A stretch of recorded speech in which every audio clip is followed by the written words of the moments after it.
this meeting, June 16th, 2020 meeting of the Belmond-Klemme School Board of Directors to order. Can I have roll call, please?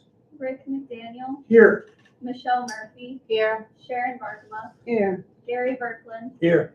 Brian Meyer. Here. Heather Ridgway. Here. Jim Swenson. Here. Okay, we have a quorum tonight. We actually have all present. So the next order of business on the agenda would be a public hearing on a shared wrestling program. And my understanding is we didn't have any phone calls or written correspondence to it. I have a feeling. Is that true? Correct? It is correct. Okay. And I have a feeling most of the people here that have signed this sheet, that's what they're here for, is to discuss this. Mr. Warden, you were supposed to sign your name to it, so I'll let you go first.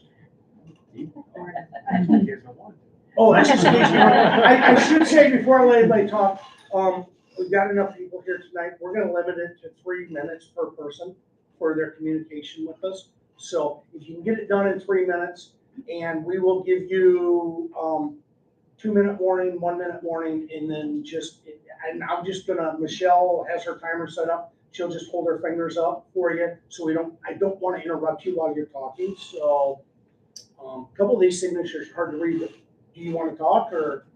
Well, can I ask a question first? Sure. So why don't you share what is happening? The public hearing is first to get your input, and then Okay. we'll make a decision on what we're gonna do. Okay, so, okay. We want your input on what you believe we should be doing. Okay. Which there are a couple of different groups in town that have come to me, some that want one way, some that want another way. You know, there's two big, let's put it this way, plain simple English, there's two big divides in town that we should have. So. Jim, not you. Sharon is like staring at him. Your phone's ringing. Sure. No, Yeah, she told me to blame her. I turned it off. Don't ask me. It's voodoo. Do you have an alarm? Do you have an alarm? Just hide it. I got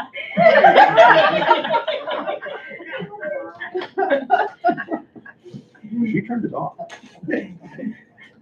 You want to ask him to talk first, maybe? Who would like to talk first? Well, no. Okay. So when you start, Michelle will start her timer, and if you can just give everybody for the audience out in the world of internet, if you can just tell us your name and what your connection is. David Bullard, the head wrestling coach for Belmond-Klemme. I have 3 areas I'd like to cover tonight real quickly. The first one is I would like another year to try and put this program back on its feet. I thought we had a really good start last year, and I think we can continue that. With that, I've had a verbal commitment from all my wrestlers that if we stay, they would return. And with the junior high kids that are coming up, going into high school, we would only have 2 open weights. There are 5 wrestlers that will not go with us if we move, and none of the managers will go with us.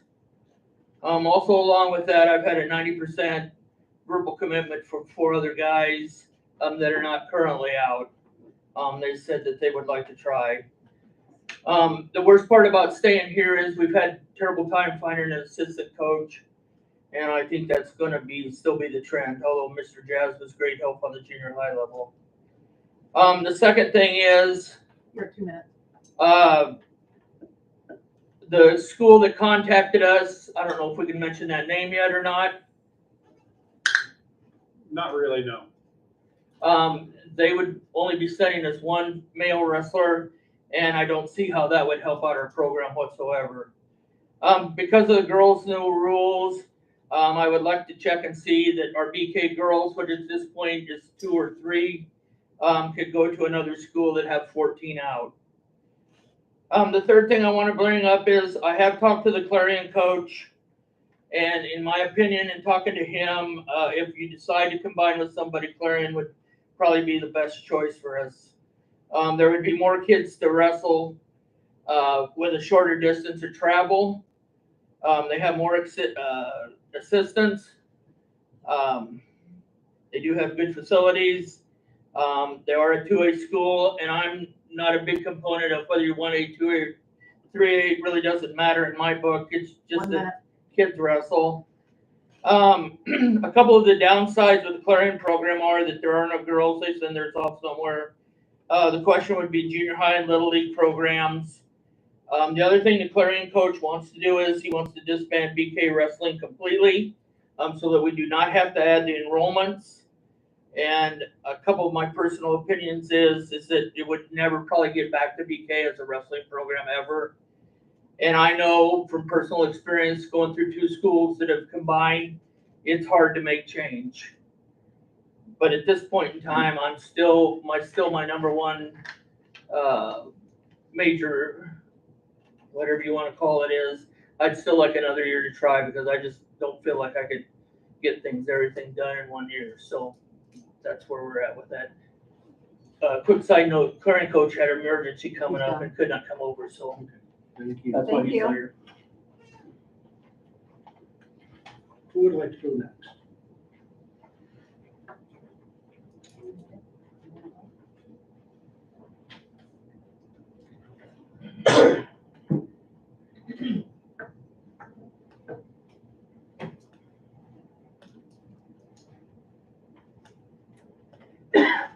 I'm Joni Warden. I have an 8th grader that will be an 8th grade grandson. So I'm very concerned about the 8th grade program.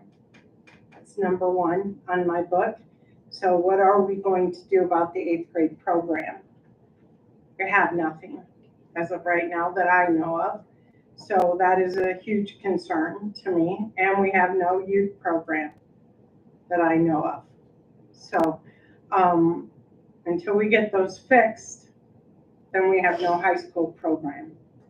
And 10 years ago, this was the writing on the wall, and we're here. And everybody laughed at me 10 years ago, and the administration. Everybody laughed. Angie can attest to it. She was one of them that laughed at me. And we're here, and we're here big time. And this program, we have to do what's best for the kids. Waiting another year, and I have nothing against the coach. He did his best. But adding more kids that know nothing is not fair to the kids that know something. Because all you're doing is making the kids that do have some knowledge, they're working with the kids that don't know anything, and they're not getting any better. And I'm sorry, my son did it. And that's all he did. And we had to travel every night of the week and every weekend to take him somewhere to get him better. Was that fair? No, but that's what we did. Because he worked every night to help get the other kids in the room better. So, yes, we've done it. We did it. And we will continue to do that. But that's not going to help our kids get any better. If we're just trying to bring kids that we drug off the street, and I'm sorry, that's maybe not the right word to use, to get them to come out for wrestling. And I want everybody to be out for wrestling. I love wrestling. But that's not why we want them out. We don't want them to get hurt. And if we're dragging them out to start as a freshman or as a sophomore, as a junior or a senior, they're going to get hurt. They're going to get brutalized out there on the mat. Most of these kids have been doing it since they were 4 years old. And it's not fair. It's not fair to them. And we had it this last year. Those kids would go out there, walk out onto the mat, and wham. And it's not fun. So we have to do what's best for our kids. And what's best for our kids is let them go where they want to go. Let them go with a good program and let them be successful. Thank you. Thank you.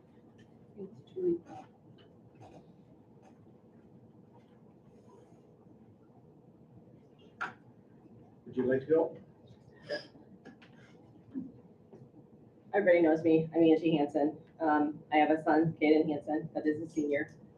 He is one that has been wrestling for 15 plus years. He is the kid that has been hurt all 3 years and continues to come back and continues to try to make it to state. Right now, he has 2 wrestling partners in our wrestling room. He also is the one that does help Mr. Butler teach other kids moves. Caden is at the point where wrestling isn't fun anymore. He wants the team. He wants to win as a team, not just individually. And he knows he's not going to get it here. He has had options and choices he has to make as a senior going into the year on what choices he wants to do with his schooling and wrestling. He wants to stay BK. He is blue and green through and through. Everybody knows my other 2 boys went to a different school. Caden stayed here. And if you ask Caden outside this room why he stayed here, is because he wants to stay blue and green. But he knows in the end, there's no competition here. Butler did everything he could do, but without another coach, we're in trouble. Because there's going to be JV meets, there's going to be girls meets. What are our high school boys going to do during them? If junior high practice isn't going on, who's coaching our kids? We were in this circumstance this year where we had a coach step up, Mr. Jass stepped up and took our kids to a tournament. They weren't sure what was going to happen if Mr. Butler didn't come back that Saturday, but he did. That's the problem with one coach. If you look at a share program and options, you're going to have competitions for these kids. These kids are going to get pushed. These kids are going to earn a spot on the team, and they're going to be part of a team. And now with the state changing the rules of how to make it to regional duels, you have to have a team. If you don't have the team, your team is never making it to state duels. And you have to be rated within the state to make it to duels, state duels, or even asked to be in regional duels. So the state is making changes also. So the big picture is whether we have 5 wrestlers, 10 wrestlers, 12 wrestlers, we're not going to have a full roster. You need more than 14 kids to be full. You have a full roster with 14 weights, but you need more kids to practice with these kids. And it's not going to, I don't see it happening. I know Butler says he has commitments, but I also been through this road before where they say there's kids going out, and then when it comes to season, it's the same kids, or kids go out for 1 week and then they quit because wrestling's not an easy sport. And everybody knows that has anything to do with it. So for my behalf and for my son's behalf, I really hope you guys look at options because he has given everything he could for BK. And no matter what school he goes to, he still will be representing BK. He still will be a Bronco, even if he wears a Clarion uniform, a Garner uniform. He's still a Bronco. Thank you. So thank you for your time.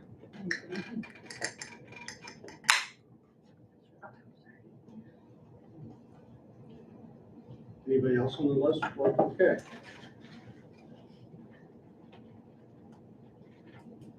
Nathan Easker. Got a son, Ryan. He's wrestled all through grade school. Obviously took a couple years off. Ryan's highly interested in going back out again, which is a positive due to the commitment we did at his younger childhood age. I'm highly concerned that Ryan won't have wrestling partners that are at the same skill level, preferably above him to grow him, right? So without partners to grow, there is no growth, right? So we're at the point, I wrestled for Belmond, we had a full roster. I started as a freshman, I learned a lot by the time I was a senior because we had a full room. We need to be in a full room.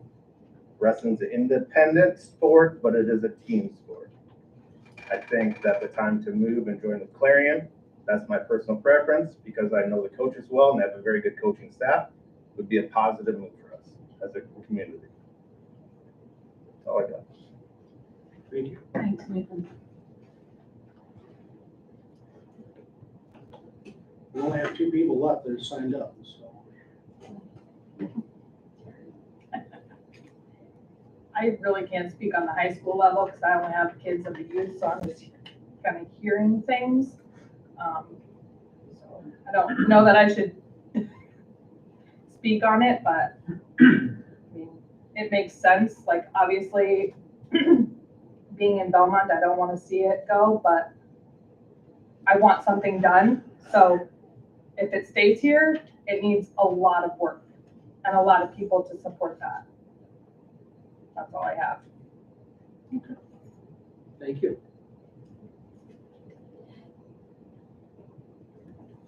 You say you don't want to? No. I don't think you have much more to add than that. So, I think she covered your point very well. So, okay, well, that's all we had on the list for the, public hearing for this. If there's nobody else that wants to talk about it, I will close the public hearing at this time, and we will move on with our agenda. Number 3 is to welcome visitors and communications. I believe everybody that's here to talk tonight has. Is there anybody else this is the time for anybody else that wants to talk about another subject or whatever they want to talk about? Hearing nobody speak up, then we will move on to 4, approval amendment of the agenda. Do you have any amendments for us tonight, sir? I would like to, was there anybody here tonight that wanted to talk about open enrollment? I do not believe so, in which case I'd strike open enrollment application late file from the agenda. That is in consent agenda H. If everybody. And then I would be looking for a motion to approve the agenda as amended. I have it. How about a second? I have a second from Gary. Any discussion? Hearing no discussion on the agenda, I've asked for a vote. All those in favor of the agenda as it has been amended, signify by saying aye. Aye. All those opposed, nay. Motion carries. We have an agenda for tonight. Next on the agenda is the consent items. I would look for a motion on the consent items. Motion. I have a motion, a second. I have a second. Any discussion on the consent items? I have one update for coach and activity sponsor assignments. I'd like to put down Caitlin Bowman for our football cheerleader rather than the 2 sponsors listed.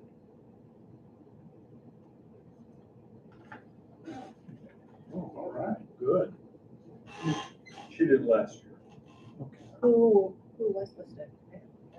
I gotta get there. Do you know if Nikki they? McMahon and Krista Curls. Oh. Yes. I got there. Any discussion? Hearing no discussion, I call for a vote. All those in favor signify by saying aye. Aye. All those opposed, nay. Motion carries. Next, we're down to 6 reports. School Improvement High School AIP test results. Ms. Jensen is going to be speaking to us a little bit on the student achievement. You have a presentation, then I will exit. So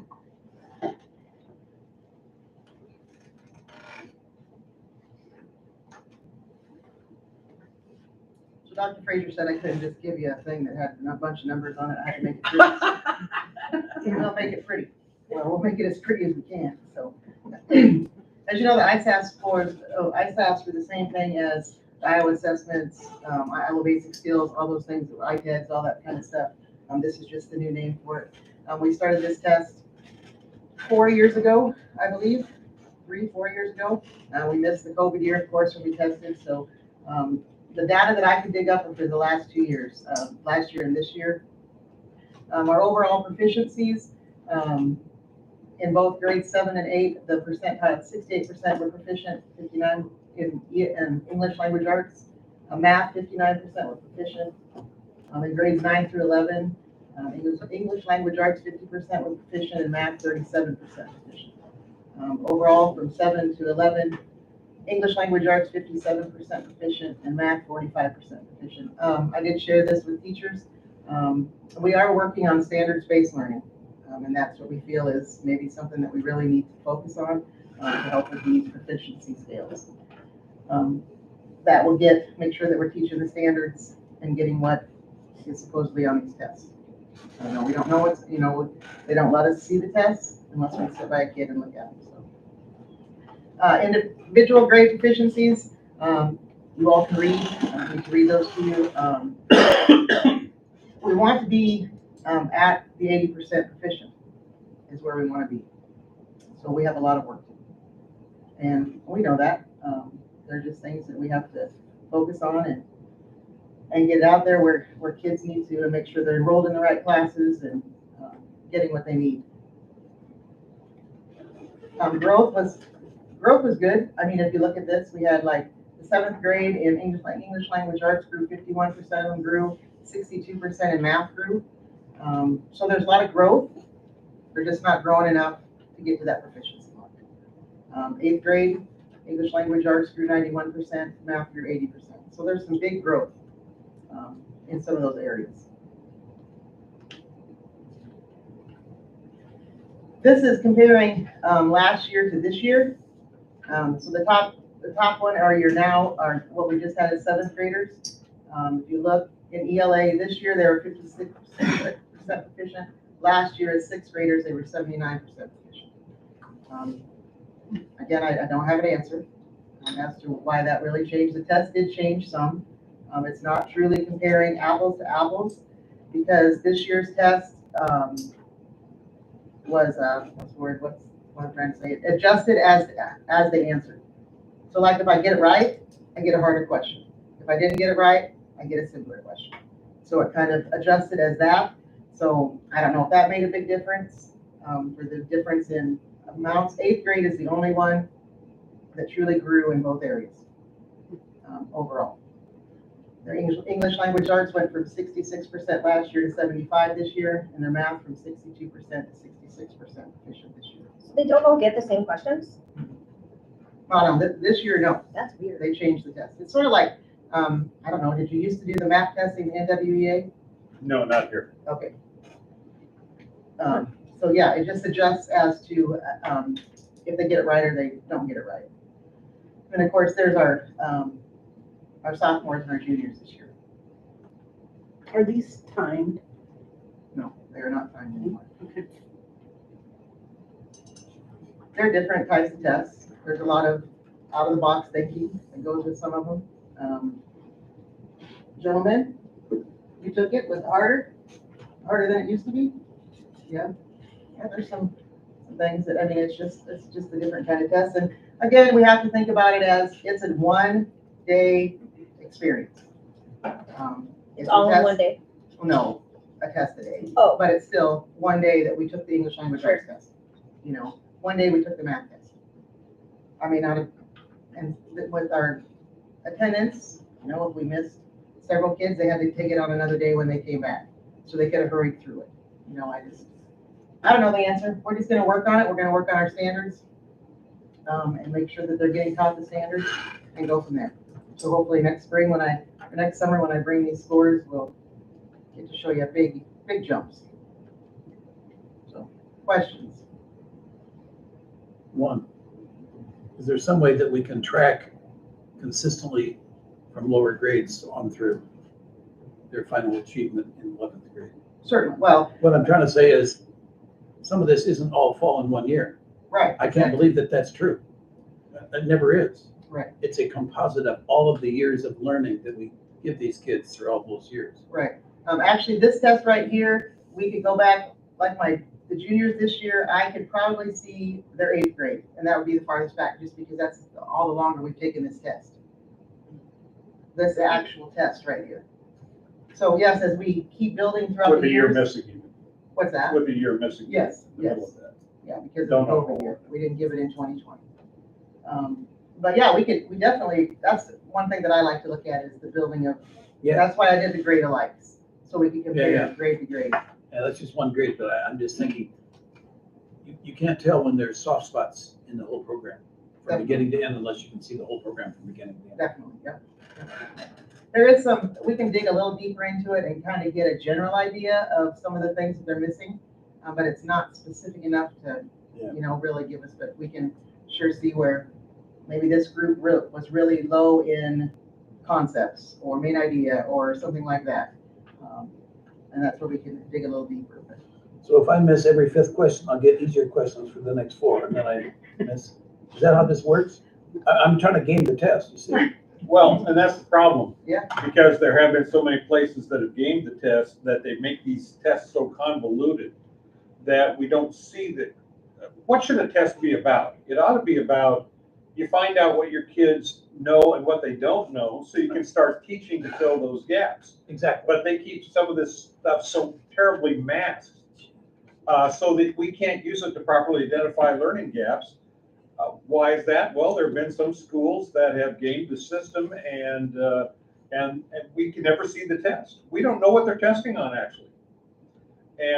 But there have been some schools that when they've seen the test, well, they have given the kids the test and prepped them with just the answers, not the questions. It was about 12, 15 years ago, there was a lady in Atlanta who had done some miraculous things with student achievement in her district. She was named National Superintendent of the Year. I remember her standing on the stage taking the bows. About a year later, was found out they were just scamming the whole system, the entire public school district of Atlanta. She died, but most of her administrators went to jail. She got lucky. But they did great for a while there.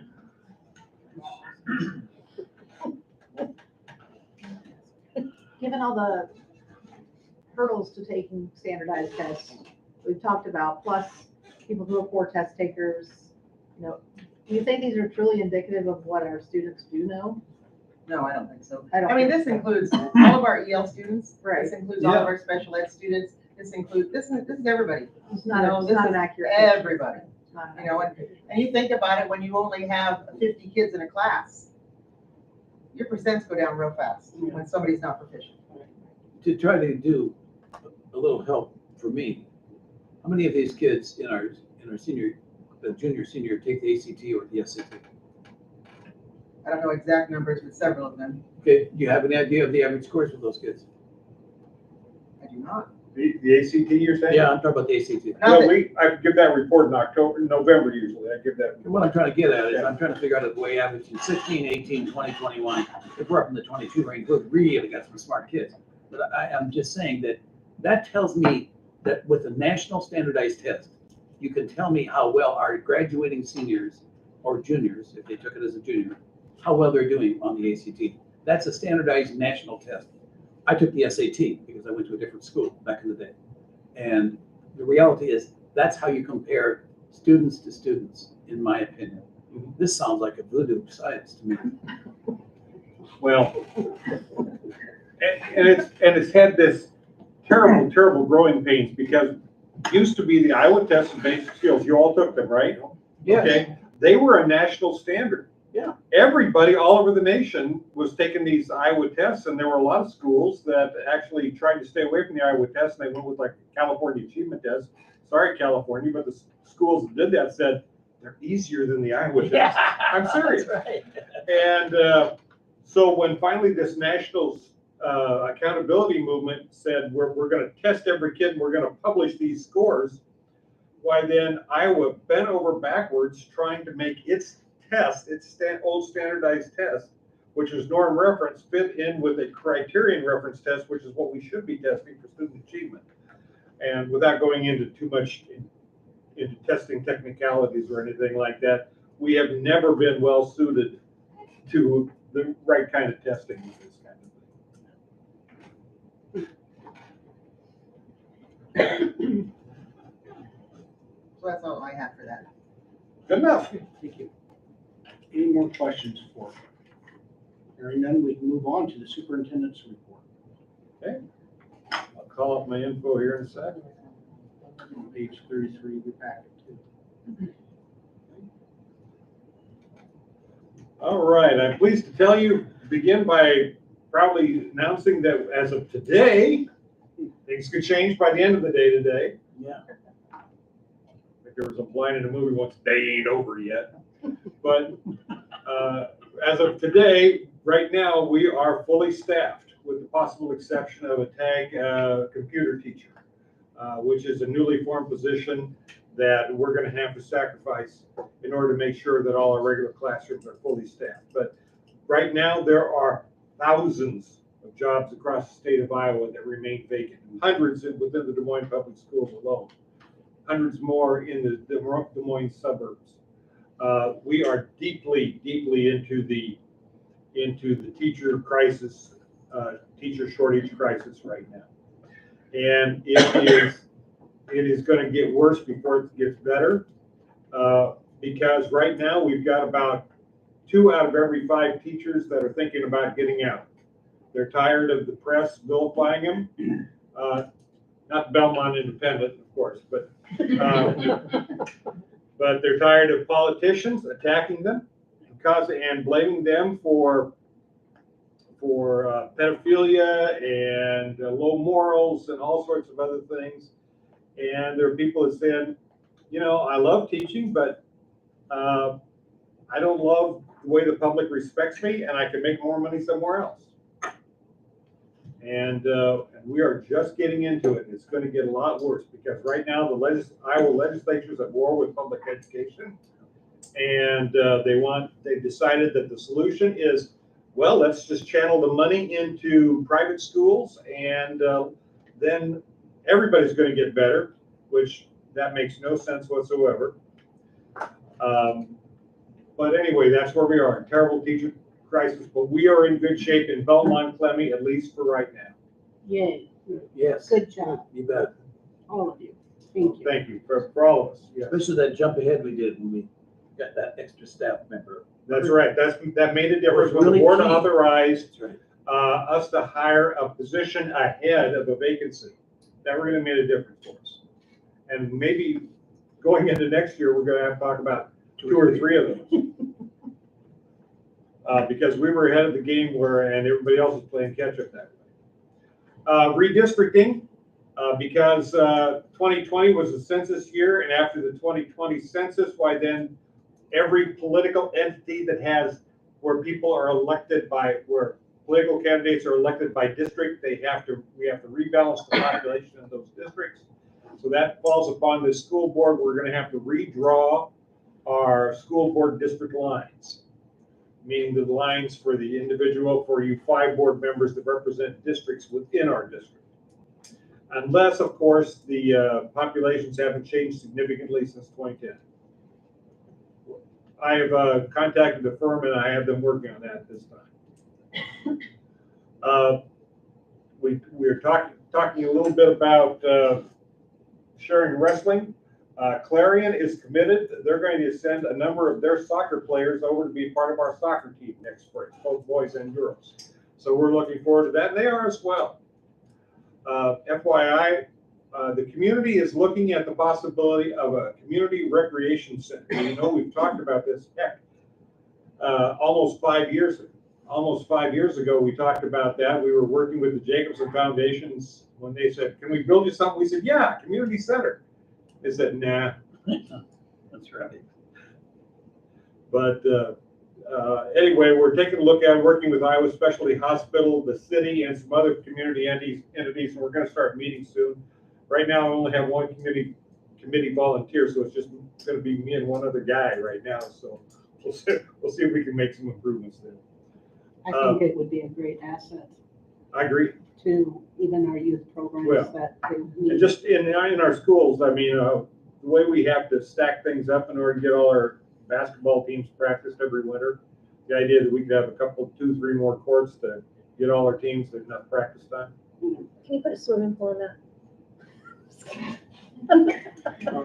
Add another 5 mil to it. We're good. Not a swim team. There you go. Okay. Yes. Or a dance team, you know, we could do that too. Of course, we have 2 of the finest music rooms in north central Iowa. However, in rebuilding the band room, we've run into some acoustical issues. The room is much too loud at this time, and it's giving our band director headaches. And we need him fully functional because he does a fantastic job. I'm investing $18,000 in further sound reduction tiles. We've had a sound engineer and taking the actual room and modeling it out. We've determined that there is a solution that's going to cost us about $18,000. But after dropping $250,000 on these rooms, I assume the board doesn't have a problem investing another $18,000 to it. Well, especially if it keeps OSHA away. You know, I don't want our employees getting too many headaches, you know. Brain damage or anything like that. Hearing loss. Okay. And just an FYI, to close out my report here, there's the Iowa legislature, the Senate, just the day that Senate adjourned, they decided to strip Iowa law of all open enrollment deadlines. Ever since 1988, the deadline has been you have to file by March 1st. Now, if on Tuesday you want to open enroll on Wednesday, any given week, you can do that. Now, no big deal to me, probably no big deal to any of you board members, but probably our business office is going to have a fit with them. Because we have to start paying the very day they open enroll out. Is the per diem then gonna be pro rata? Yeah. You gotta be kidding. Oh, boy. Pro rata. Okay. Should we put a line item in the budget for alcohol for Teresa? There is no public purpose behind that, I'm sorry, but it'll be all right. It'll be all right. It will be all right. It'll be all right. It's been done before. Just a quick update on a couple other things regarding the building. We've had one heating, a water heater go out, another one that's limping along where Asian Cape Plumbing has a low bid, and they're going to put in 2 big new commercial water heaters for $22,000. Meanwhile, as far as our building construction project, our entryways, lobby areas, office areas, teachers' rooms, restrooms, and so forth. Remember when we were supposed to be done by last Christmas? Yes. And then as soon as we got the steel in, why then we could be done by April. Yes. And then in March, they said, no, that's going to be July 1st. Right. And then in June, they said, no, that's going to be August 1st. And we're looking at September, October. Thanksgiving. Because it's just a case of it's just one thing after another that the supply chain is so messed up that stuff we have ordered, that they said, yeah, we can get that to you. They're now saying, oh, we can't get it to you. And one of the last things that came through, and I don't even understand this, but the terrazzo, we've got to be able to pour the new flooring, and we're going to have great big holes in the floor when we have kids here next fall. So, because for some reason there's a terrazzo shortage. I don't get that. It's basically concrete. Yes. Stones. Okay. Anyway, we're struggling along with that, but Principal Jensen has a plan for how we will accommodate being a couple classrooms short. She might even want to touch on that when she gets to her part of the report. Any questions from my report first? Any questions for our superintendent? Hearing none, we will move to principal's report. Well, my plan is I'll have a pop-up tent outside. So if you need me, that might be where I'm at. I'm willing to That run might out get a little of- cold in Sorry. February. I better not still be there in February. Well, and let me say this before we go on. Most of it will be done yet before the school year starts. But we're just going to have these holes that we'll be fiddling around with for another 3 months. Yeah, and we won't be able to open the main entrance, either main entrance, new ones, until that's poured. And so that means Judy and Shauna will stay where they're at now. We'll move to social studies the special ed suite gets done. We'll move one social studies teacher down to where I'm at now. Judy and Shauna will stay where they're at. The other social studies teacher will go down to Tracy Sturgeon's room, which is right next to where the new offices are. The 2 special ed teachers will come down here. James will actually go to his office, which has been done. And Callie will probably come in here for a little while. And I truly probably will be in the corner with Shauna and Judy, but I don't know for sure. But we're hoping that the actual office spaces are done so I can get in there and James can get in there and that can be done. That'll help save a little bit. But, And that's a distinct possibility to have that done. yeah, so I don't know. We'll make it work, whatever we have to do. So it's all right. We've kind of learned to just go, it's okay. Look out. So, a few other things on my report, summer school, we started that, beginning of June, and we've had 16 students. The way we run it for high school is more of a credit recovery. So we've had several kids come and get some stuff done, so that's nice.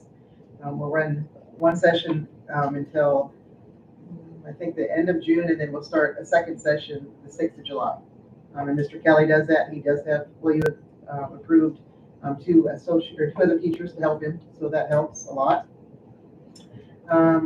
The summer meal program, I talked to Kim the other day, and she said they're averaging about 60 a day. So that's been good numbers. And she says she thinks her numbers are down a little bit just because they're inside and not outside where people can just drive by and pick them up. But that's after June 30th, I believe they couldn't have done it outside anyway. I believe what she told me. So they just did everything inside to begin with. So Are they still a to-go lunch? no, it's a sit down. It's different, okay. Yeah. How come after June 30th? That's what the federal government told me. They can't serve it outside the building.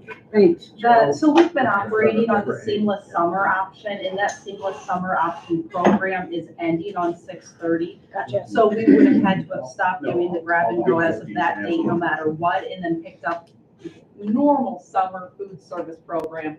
So we opted to just start with one program and finish the whole summer on the same program. Makes sense. We've been working on that. Summer sports are coming to an end. Mr. Severson just texted me, and if there haven't been any softball games this summer, usually varsity gets done at 9 o'clock. I'm not there. Varsity just finished at 7:24. So, yeah. Anyway, may I borrow on the screen?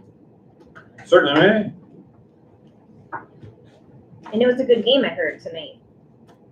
I hope. Yeah. 1-2-0. That's a 2 to good thing. 0.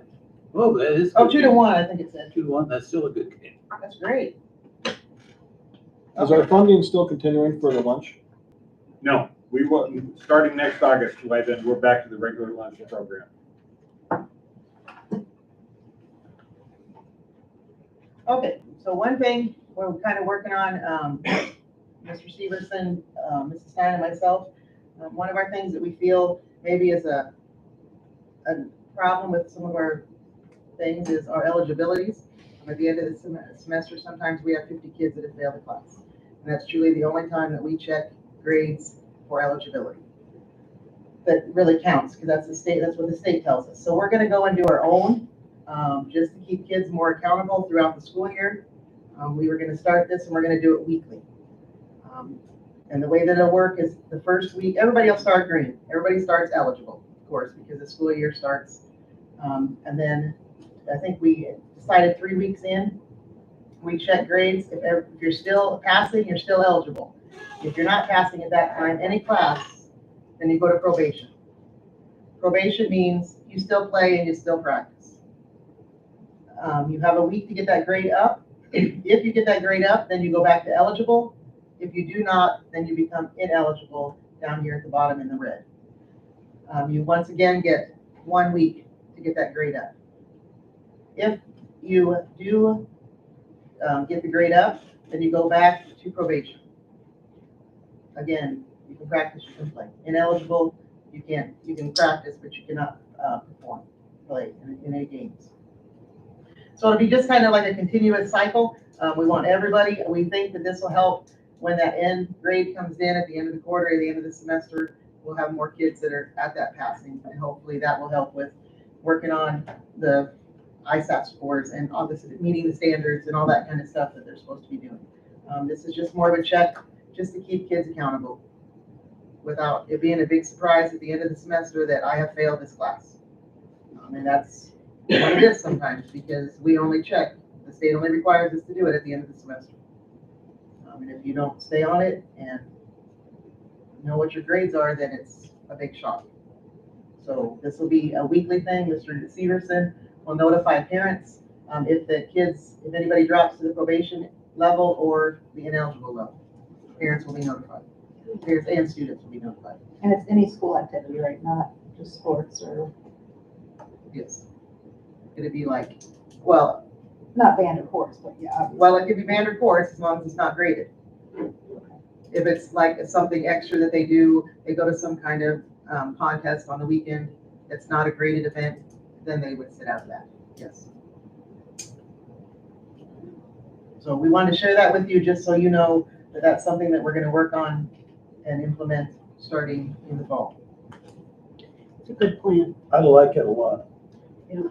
Have accountability on a regular weekly basis. I remember when I was in school, every Friday, the principal went around to all of the classes and picked up the grades for everybody that was either eligible or ineligible. And they found out at noon on Friday, guess what? You're not playing football tonight. Yeah, ours will run, actually run Sunday to Sunday.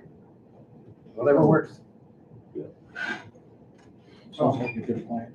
Monday morning to Sunday at midnight, you know. Oh, okay.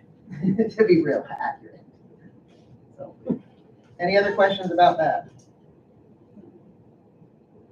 But that'll be something that'll be changed in the handbook when you see our handbooks in July. Good. Like it. That's all I have. Any questions? Any questions? I'm not hearing any. Thank you.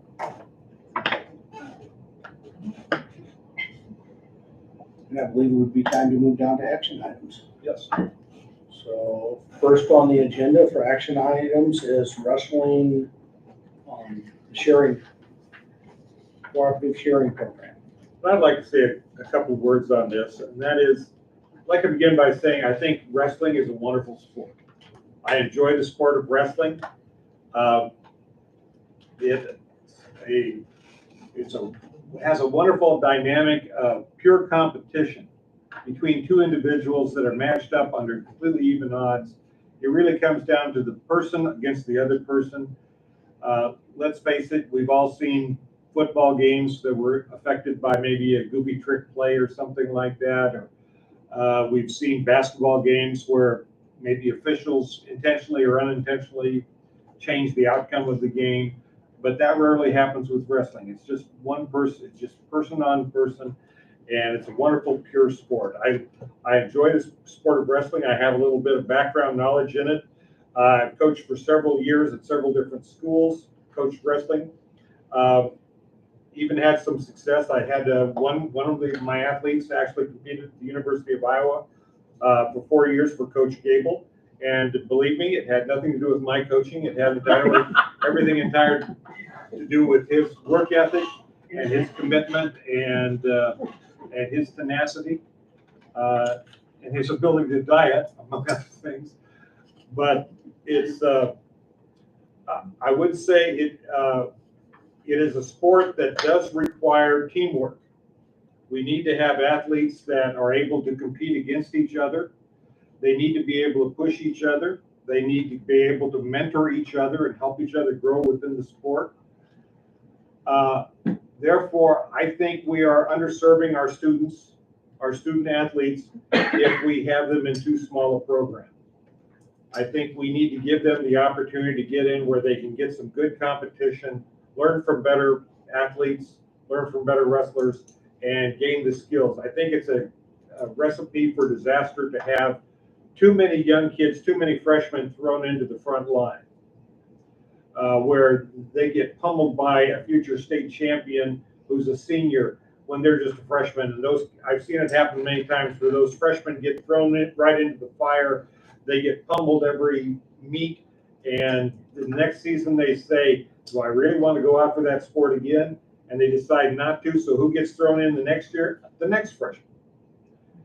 And therefore, I recommend the idea of sharing. Now, I will say this.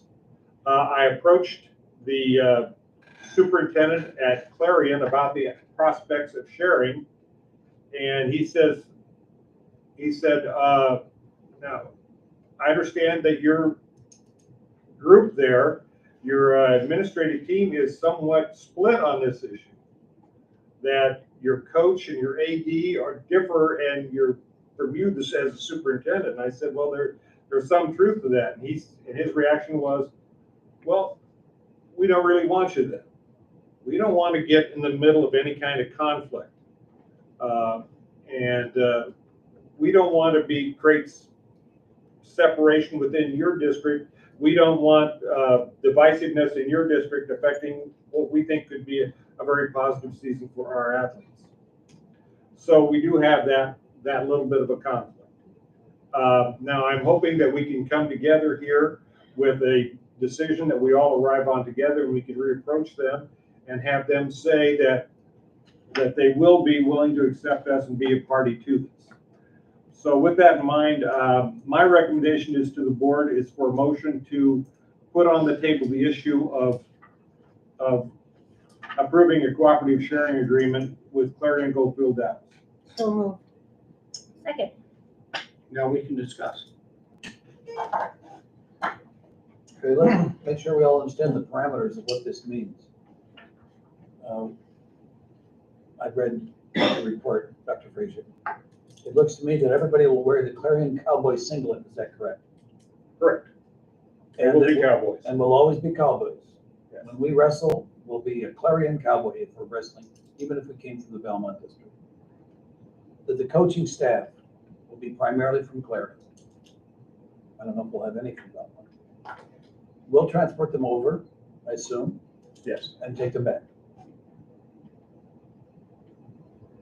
That our high school program for wrestling will cease to exist, except as a cooperative sharing agreement with Clarion. Correct. But if the kids don't want to wrestle with Clarion, they'll either leave the district or they won't wrestle at all, correct? Correct. So I'll make sure that all the cards are on the table. I'm not saying how I feel necessarily, I'm just telling you, I want to make sure we all understand what we're Well, and talking we're not saying that this has to continue for 10 years either. about. No, I see I it's, mean, once our programs start taking off, the youth programs and the junior high levels, if that starts, coming out with a lot more kids, we can bring it back and get our coaches back. I did leave one thing out that I should have said that would have addressed that. This is an annually renewable event. Right. That if we want out at the end of a year, we just say we're out. Either we have no wrestling, or we do our own wrestling, or we share with somebody else, conceivably, I suppose, right? Eventually. But I think right now, this is our best option. As far as, well, if you go to Garner Hayfield, you'd still have to take the detour because the road's not open. And it won't be for another month. It'll be done. Nobody knows when. Longer than that. But, I mean, I would rather either go to Clarion or go to Garner because those are major highways. And in the wintertime, where wrestling happens, weather is an issue. And they're always out on the highways first. If we choose another school, it'd be blacktops, and not always are they out there cleaning them off. Just a safety issue for travel. Just another thought. Well, Yeah, go ahead, Jim. I don't really have a problem one way or the other. I'm not gonna affect athletics. I just refuse to do that. But I have some concerns because we've been listening to this rhetoric for quite some time about saving our program. Well, tonight I heard people sit here and say, we don't want that kid on the mat with us. I wouldn't wrestle for this squad. I would not do that. You came up, you said the most viable thing about a kid going out on the mat against a competitor and getting hurt. I understand that. But on the mat, in practice, when I was in wrestling, we took everybody we could because we had to have them. And now I understand we don't want them. Really, really poor messages to send to the athletes in our community. If you're not good enough, we don't want you. I don't think that was the message. That's what I got. I got it twice. I think that the message was that there's kids that are talented and they need someone that can compete against them and practice against them. That I heard that. I don't think that anyone said that if you go out there and you lose every time, we don't want you on our team. They didn't say that. If you're not good enough, I heard it twice. If you're not good enough, we need people that we can compete against so we can take our best wrestlers and compete against each other so we can go on and win a meet. Best wrestling meet I ever wrestled in, we lost. that make sense to you? Yeah. Everybody wrestled their heart Yes, out. that makes sense. to You me. can't start picking and choosing kids, or you're gonna have the problem we have right now, and that's not enough bodies to have a program. I will respectfully disagree with you. That's Pardon? not the message that I took. Well, but that's fine. That's- Yeah, I To mean, clarify, I would say you need to be able to mentor those young kids in. I think I did say that. yes, you did. Okay. And there needs to be building blocks to create your team. Yes, there does. How are you gonna do that? If the kids aren't there and we don't want you because you're not good or you're gonna get hurt. You know, I learned something about pain a long time ago. It's God's way of telling you you're alive.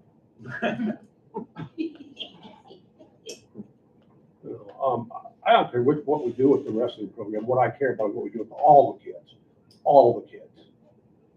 Not just the ones that we think are better than the others. We don't have a program if we do that. we don't have much of a program now. That's exactly right. But with that mentality, we're gonna have less.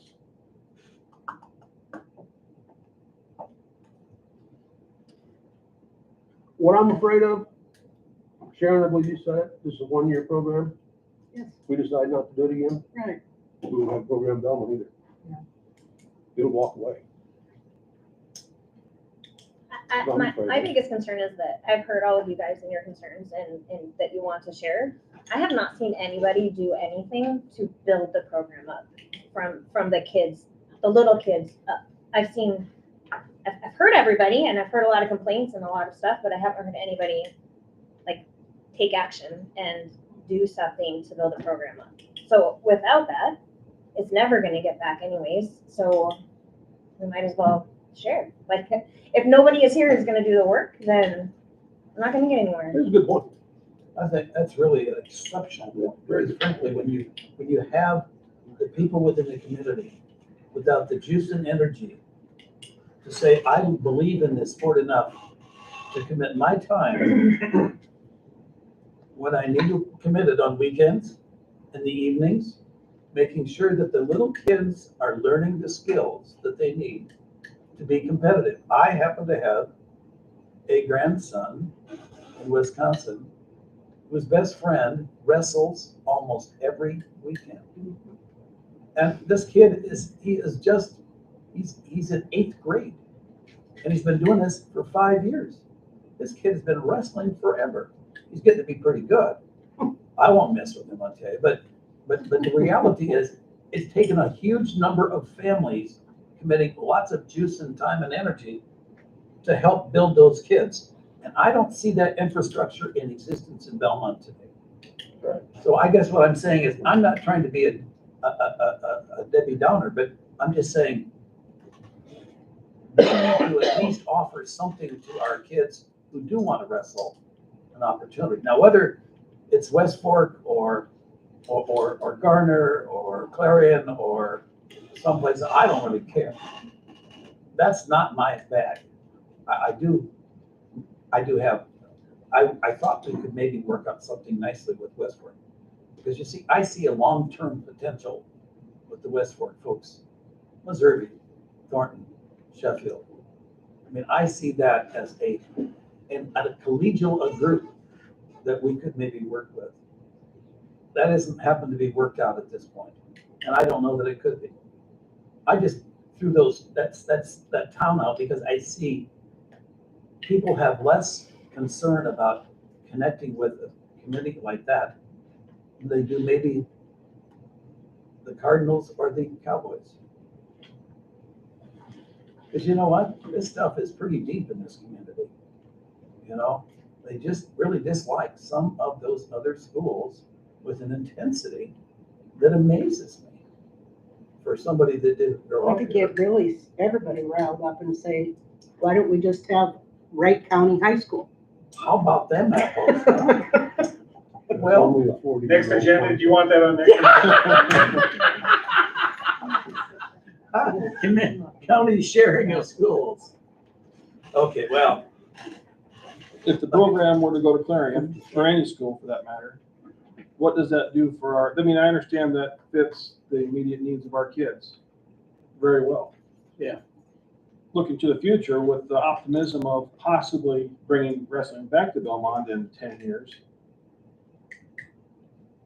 what's that look like here? Because if you're gonna have a youth program, you have no older kids fueling that because they're not here anymore. Yeah. They're in Clarion. Well, they'd still be here.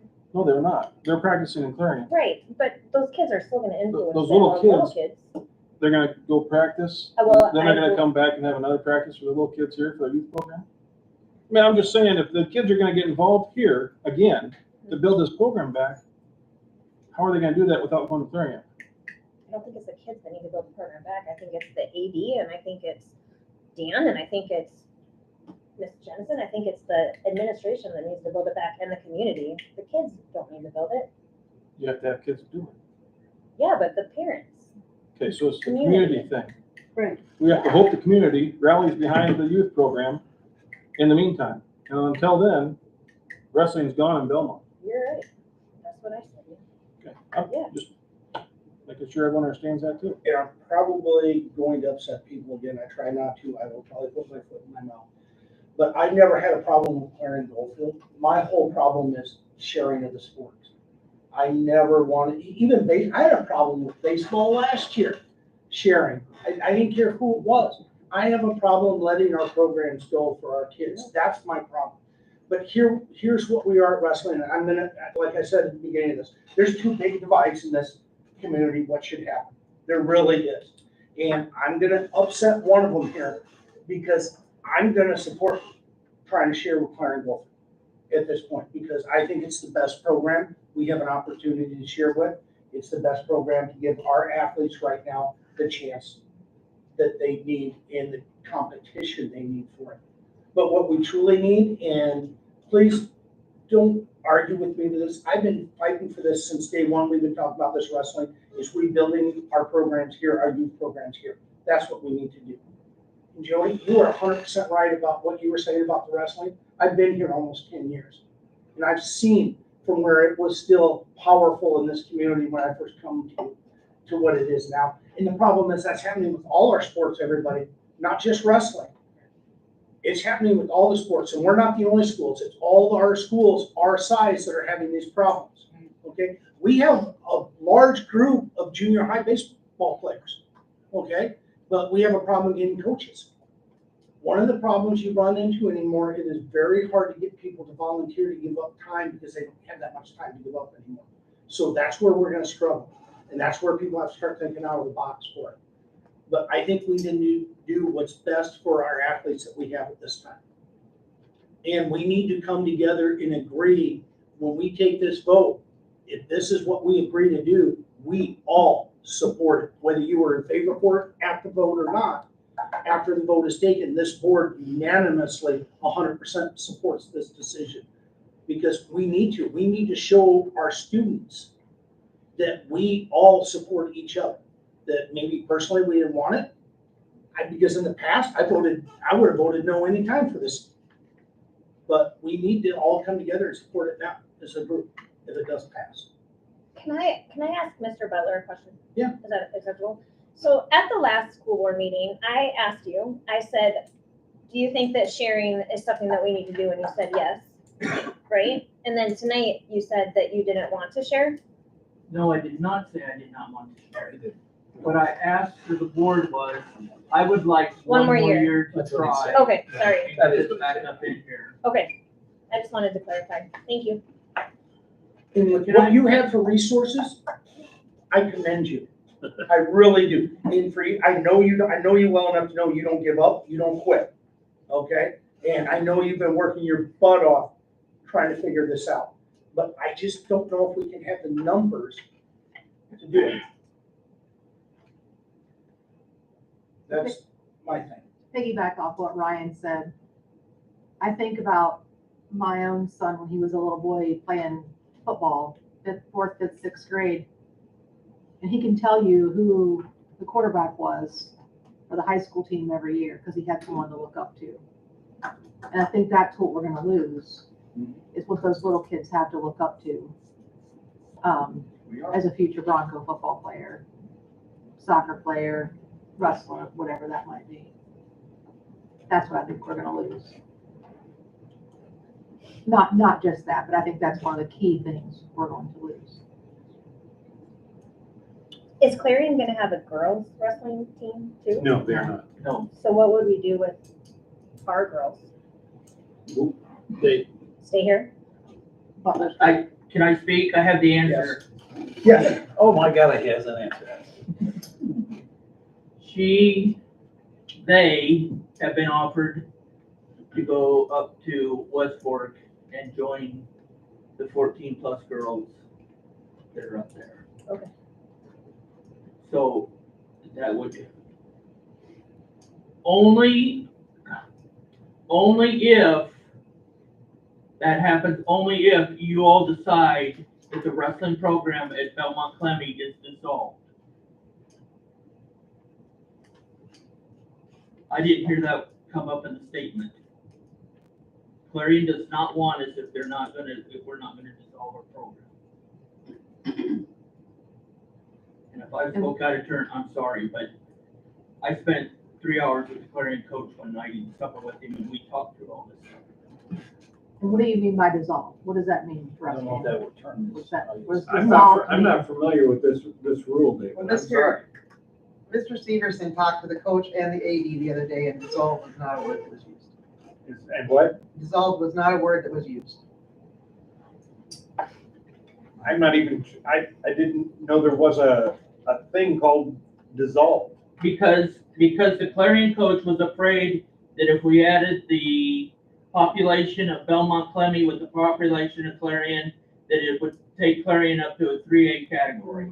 Not when you And just he share, knows that to be a state rule, What? because I do not. not when you just share. Yes, that is true. It is when you share, because I have been involved in that between Bernie Center and ECLUW. Mr. Severson looked the other day, and there's so many schools that are 3A, so many that are 2A. We would be in the middle of the 2A. We would not even get near the top of the Okay. 2A. We'd be 3A. I didn't know those numbers. Yeah. All I'm going by is Yeah, what we. that's what we looked at the other day. So we wouldn't even be anywhere near a 3A, to become a 3A school. But I put Jocelyn and Bailey in a bind for them continuing on wrestling if it's not dissolved. That's gotta be looked into.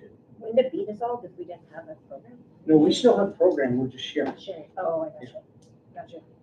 So if for the junior high kids, like with Joni when she was talking, would it be possible to still have Mr. Butler coach the junior high kids, so we have a program and have somewhere for them to go?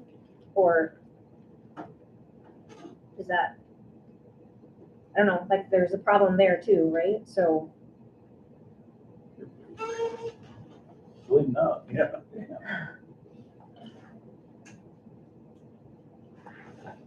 And what happens to our junior high program that Right. you're asking? like we have a coach, we have a good coach, we have a good coach that kids connect with.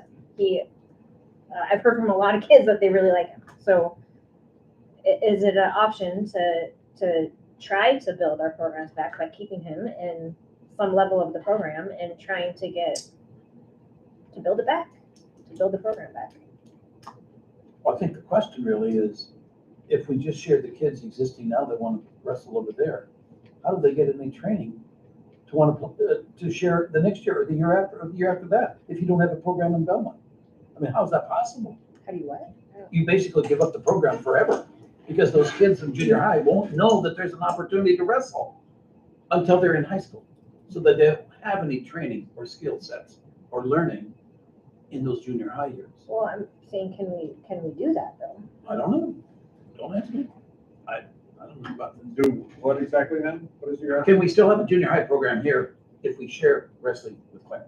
Yeah, of course we can. We can have we can decide just to share the grade level. I think you're talking about, David, I'm sorry, what? No, it has to be shared too. You have to? That's a state rule? I believe so. Not And to the my cheerleaders- knowledge. And the cheerleaders would be shared.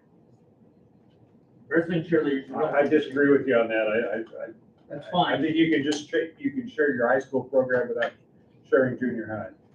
And I think I know what you mean by dissolve. It's if we didn't have a program at all, we would be in a situation we were with baseball and softball in the summer of 20, where we didn't have a sharing agreement and our athletes could go any school they wanted to. So they wouldn't necessarily have to go to Clarion. They could decide to go to West Fork or Garner, and we could have half a dozen athletes in half a dozen different schools potentially.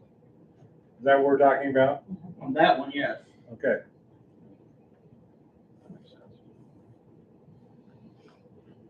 May I ask one final question for me before I can? Do we have something that has been discussed to the extent that if we were to say, yes, let's do this, that there will be a yes from the other team?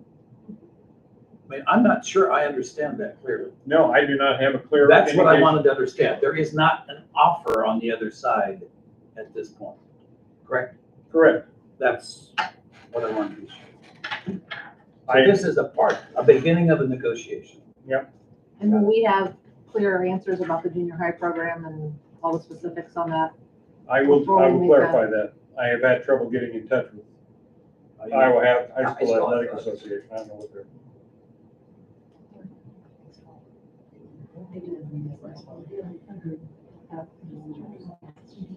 That would be a positive move, I think. Keep the junior high program here. If Well, possible. somebody said, what about baseball? Don't we have a junior high baseball program here? And we share with Eagle Grove? Absolutely.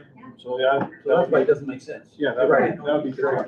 And this is not 100% related to that, but one of my biggest concerns is transportation. I don't think it's any secret, for 2 years, we've had this baseball program in Eagle Grove, and I've heard nothing but complaints about the communication for the transportation. Yeah. Not the actual transportation itself, but the communication that happens between the players and The bus driver. the bus drivers, and there's no coach that's accountable for these kids. And we don't have a baseball coach on staff right now, so we're not paying them. But in my opinion, we need someone from Belmond-Klemme that is a go-to for these kids. As a coach of some sort, an assistant coach, whoever it is.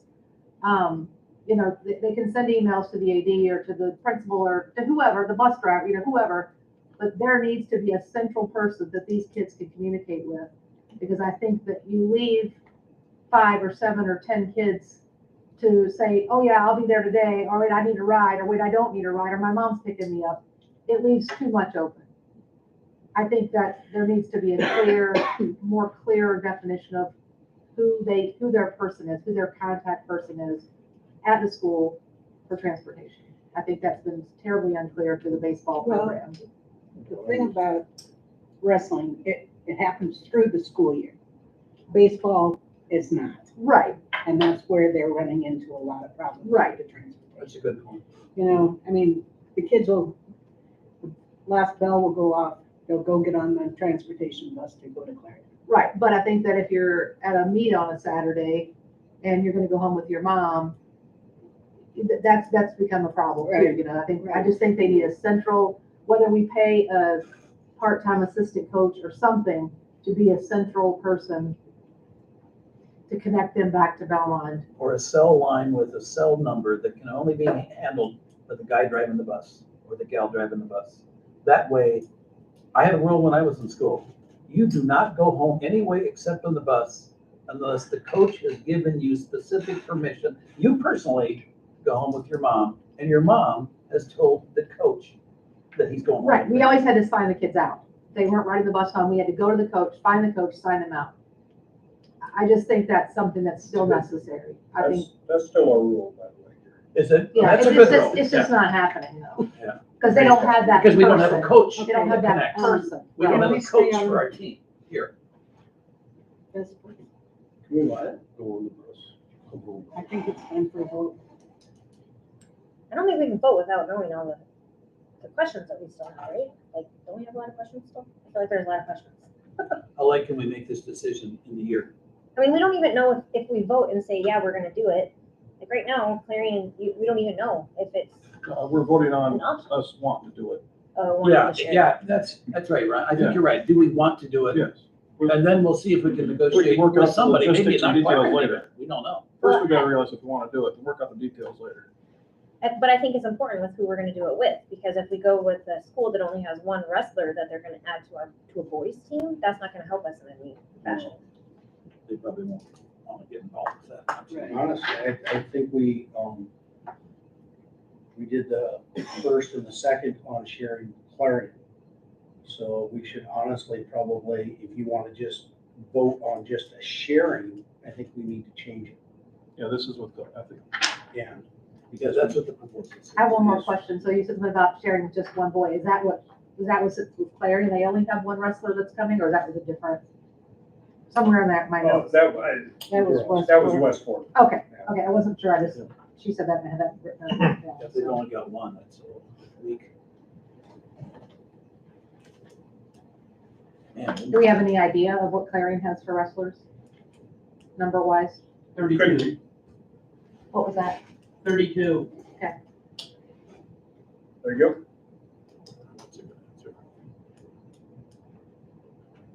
That leads me to say too, that our boys are gonna get just, I just don't see them wrestling much for Clarion. We got 32 kids already over there. Will they get some time in the wrestling room for practice? Probably, but I don't see them wrestling at meets. Our kids. That's a good point. Because how many kids fill a whole roster? 14. 14. If we send, let's just say we send 7 kids over. I don't think that's 7 kids. We might have 1 or 2 that wrestle out of those 7. That's just my opinion. I could be totally off base. I'm no wrestling. But if they want to get better, it's a better opportunity for them there than it would be here. Because if you have full roster here, or more, you got kids that aren't wrestling. Right, Just the nature of the sport. right. You'll have 1 or 2 kids not wrestling, you know. If you have 5 in the same weight group, they only have 1 wrestler, right? Yeah. They either lose weight or gain weight to try to get to the next one. Any more discussion? So we're voting in just to share in general, not That's not the motion. was. No. share. The motion was to share with Clarion Gulf. Okay.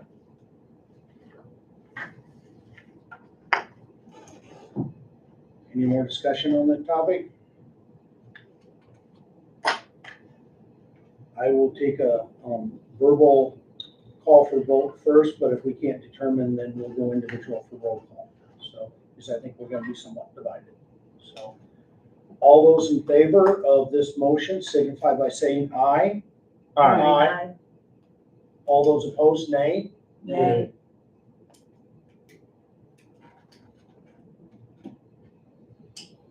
I'm not sure. We'll call it. 4 against 3. I'm gonna call for a roll call. Rick McDaniel, Aye. Michelle Murphy, Nay. Sharon Barkema, Aye. Gary Berkland, Nay. Ryan Meyer, Aye. Heather Ridgway. Aye. Jim Swenson. Nay. Okay, that's the way I would have called it. I was right. We're 4-3 in favor. What does that mean for superintendent? Well, I will approach him and, Sounds good. approach Clarion and say, we've got a 4-3 vote, and they may say, you know, if you're not all in, why then we don't want you. Right, you can tell them, it's not a matter if it's not all in. We go to the heart. Yeah. And if they can't deal with that, we don't want to play over it. I'm not criticizing, I'm just saying where they may come down. Yeah. Yeah, yeah. That Weren't makes they more concerned with the AD and the coaches instead of the school board? When I talk to him, yes. That's a good. What are the AD's thoughts?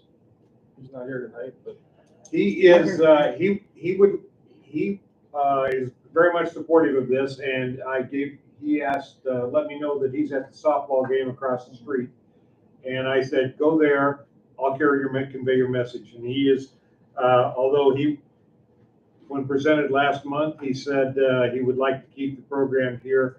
He is fully committed and fully supportive, of the idea of sharing if this is what the board chooses. Well, let's comment. If we do get into a sharing agreement, I'll be supportive of it all the way. Don't get me wrong.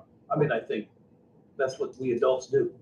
We speak our mind and our heart, and then when we got a program, we go with it, and we support it all the way. That's what That's what a democratic unity does in a body, and I've experienced that most of my life, but it seems of late, people take sides and then they can't get past that for some reason. I don't understand that. We can still be friends. Gary. We are gonna be friends, yes. Jared, can I say something? I don't know if that's out of turn now. It's out of turn now. Yeah, Okay. it is. Okay. He's gonna tell you about, yeah. See, if we do this, we'll do this all night long. Oh, I know. It's all right. It's okay.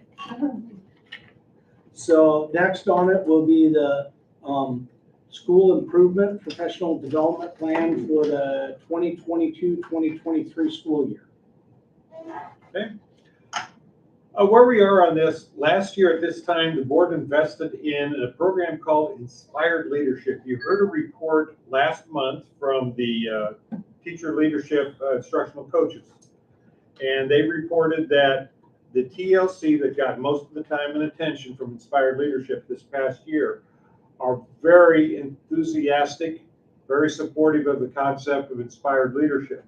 You also learn from the report that our teachers are on the fence. A lot of them are somewhat ambivalent to it. Some of them see some advantages, some of them didn't realize really any great advantage to the program, and they're not really that supportive of inspired leadership. Now, one of the things that kind of surprised us as we got into this is that we discovered that step 2 was supposed to be training for all staff.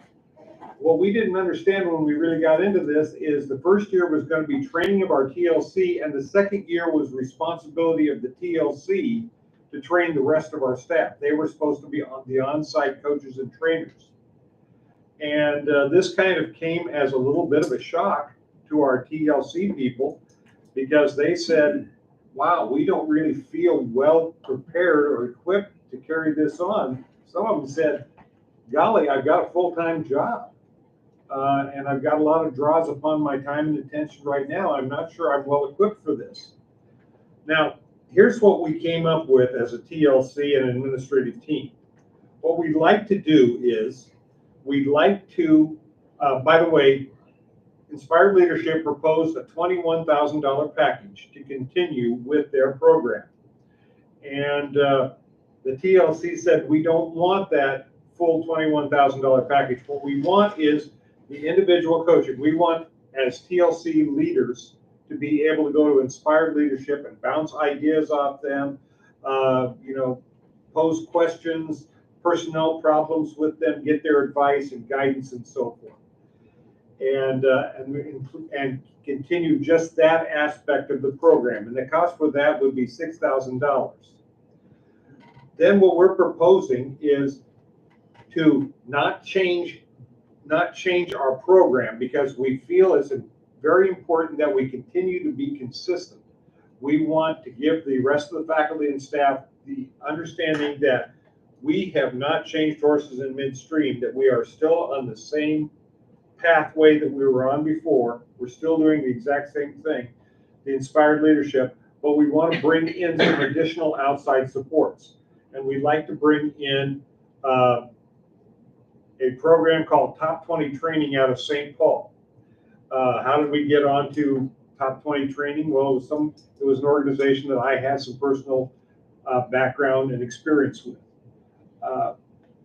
There'd be one of their trainers that would be coming down at 3 different occasions at a cost of approximately $7,000 per session. And we would have her scheduled for 3 sessions. One in August during our August workshop, one when we have a professional development day on Columbus Day, and another when we have a full professional development day on Martin Luther King's holiday. And so that program would be $21,000 plus the $6,000 for continuing inspired leadership. And that's what we would like to propose to the board today. And I'm open for questions and considerations. Let's get on the table. I'll move. Got a motion, second? I'll second. We got a second. Discussion. I apologize, I didn't keep the number in my head. What did you say the inspired leadership was going to cost if we had gone with them for this next year? If we'd gone with them for the whole package, it was going to be 21. And the teachers, the TLC decided we don't want the whole 21. Okay. We want $6,000. One slice out of that pie, about a fourth of it. Thank you. seems odd. I'm, Go ahead. no, go. I But just, it just seems odd that, we bought into this, and I think everybody here was positive about it. And then we go through the year, and moving into next year, our people here are blindsided. I don't like that. I don't either. Not at all. I don't think I want to give them any more money. I'm sorry, but they didn't level with us, or they didn't tell the whole story or something, and the money that they charged us, it should have been all on the table 100%. We've got good people working here with their program through what they're teaching, and then all of a sudden we hit a wall. It's almost like they didn't work the transition process well enough with our people so that they felt confident and ready to do the training with the rest of our staff. I don't even feel told it was gonna. Well, that's what I'm saying. Well, if they don't train them, how would they know they're gonna do it? Yeah. Yeah. if we did the whole $21,000, what does that, do we have on-site people come from Inspired Leadership No, still? we would get this last year, we had 2 full days. Uh-huh. For this coming year, we would have 1 half day. And other than that, it's going to be basically distance Zoom sessions for the principals and instructional coaches, and goal setting sessions for the principals and instructional coaches, and then these coaching sessions for the individual TLC members. But not for the staff at all? Just No. one half day? It's a half day for the whole staff. And one of the things we posed to them when they first threw this out, we said, wait a second. So this all goes over to their TLC coaches. Is there a list of activities they're supposed to perform? Is there a schedule? Is there a curriculum? And their response was, well, you have to come up with that. That's not how I kind of took it when Me we either. signed up. No, That's disappointing. I thought we were getting. I was very disappointed. Now, Now, Me too. by the way, some of you, Gary, you've been to their training with the AEA. yes. They are still fully committed with that program. It's such that our school improvement coordinator through the AEA, she got pulled off her assignment of working with us. We're gonna get another one, but her full-time job is just gonna be an inspired leadership person with the AEA. Because they're just into that, and they're just gonna have that person training other AEA people. That's her full-time job now. So that's what they want us to do, is have A full-time. a full-time. Yeah, inspired and we do have 2 full-time instructional coaches, but we consider them having already full-time jobs too. Right. Another question is, not everybody's on board. But I think people are on board because they don't know about it. I wasn't completely on board with it before we had our session with that lady, and then I was like, you know what, this is a good thing. Yeah. When you sit there and you listen to her, but I think it is gonna be really hard for those leaders to go and spread that message and improve the culture. Without some structure. And that's what we're hoping that Top 20 training will give us. We're gonna have this lady, Willow Sweeney, come in, and we're planning a retreat this summer with our TLC people, where Willow's gonna come and meet with us for half a day and kind of outline her program and the series of activities and set up the training that our TLC people can continue through the year with the occasional support, a third of the way through the year and 2/3 of the way through the year. There's no other option with Inspired Leadership to buy more sessions with the teachers for them to come on site and to do that. Like, I would rather put money towards that, and it's something that we all believe in, right? Like, I don't know about you, Jim, but I do. And have I'm them. skeptical. Let's put it that way. And if they could come for 3 days and we paid for it, I'd rather do that than pay $21,000 to a new program, right? Or whatever, I don't remember what it was. But you have familiarity with the program in Minneapolis, so saying. I do, yeah. And what's their success rate? What do you know about their ability to deliver to school districts? I guess. It's very motivational, very uplifting. It's the idea of, they call it Top 20 training because it's the top 20% of people that are the high performers. They're the ones that are most successful. They're the ones that are breaking barriers and doing great things. And that we all have the capability of being top 20 people, maybe not all the time, but at times, and we need to strive for that. And that's their whole basis of their trying to motivate people to strive to be in that top 20. That's their concept. Do you think this can be melded together with that $6,000 program? It sounds like our TLC coaches were really concerned about getting left in the lurch without connection with the folks from Kansas. That is it. Yes, that's very much. The $6,000 has little to do with what they're going to offer, except individual support to our TLC coaches to be able to deliver that program to the rest of the staff. Right. That was their request of me. We want to continue to get that support ongoing. It's kind of what they told us when they were. That is what they said. That's what I'm trying to reiterate, so everybody remembers. That is what they said. And so we took the bare bones project out of Inspired Leadership for $6,000. It gives our coaches what they needed, but we're also offering something that we think that might be more inspiring to the staff. Did I say it correctly? Yes, that's the way I intended it. There's nothing better to spend money on than professional development for our staff. I have seen these professional development days used for the dumbest things. And all I can say is, if it does something good for our staff, then I'm excited. But too often, it's filling time in, and it's not very effective. From what I've heard staff tell me over the years, they say it's the most boring day I spent in my school district last year. Here, Mr. Butler just gave me the thumbs up, and that's right. A lot of this PD stuff is boring, and it's not helpful. And so if this can be inspirational, then I'm excited about it. Because we've got, what did we just hear from CK? She said our kids need help.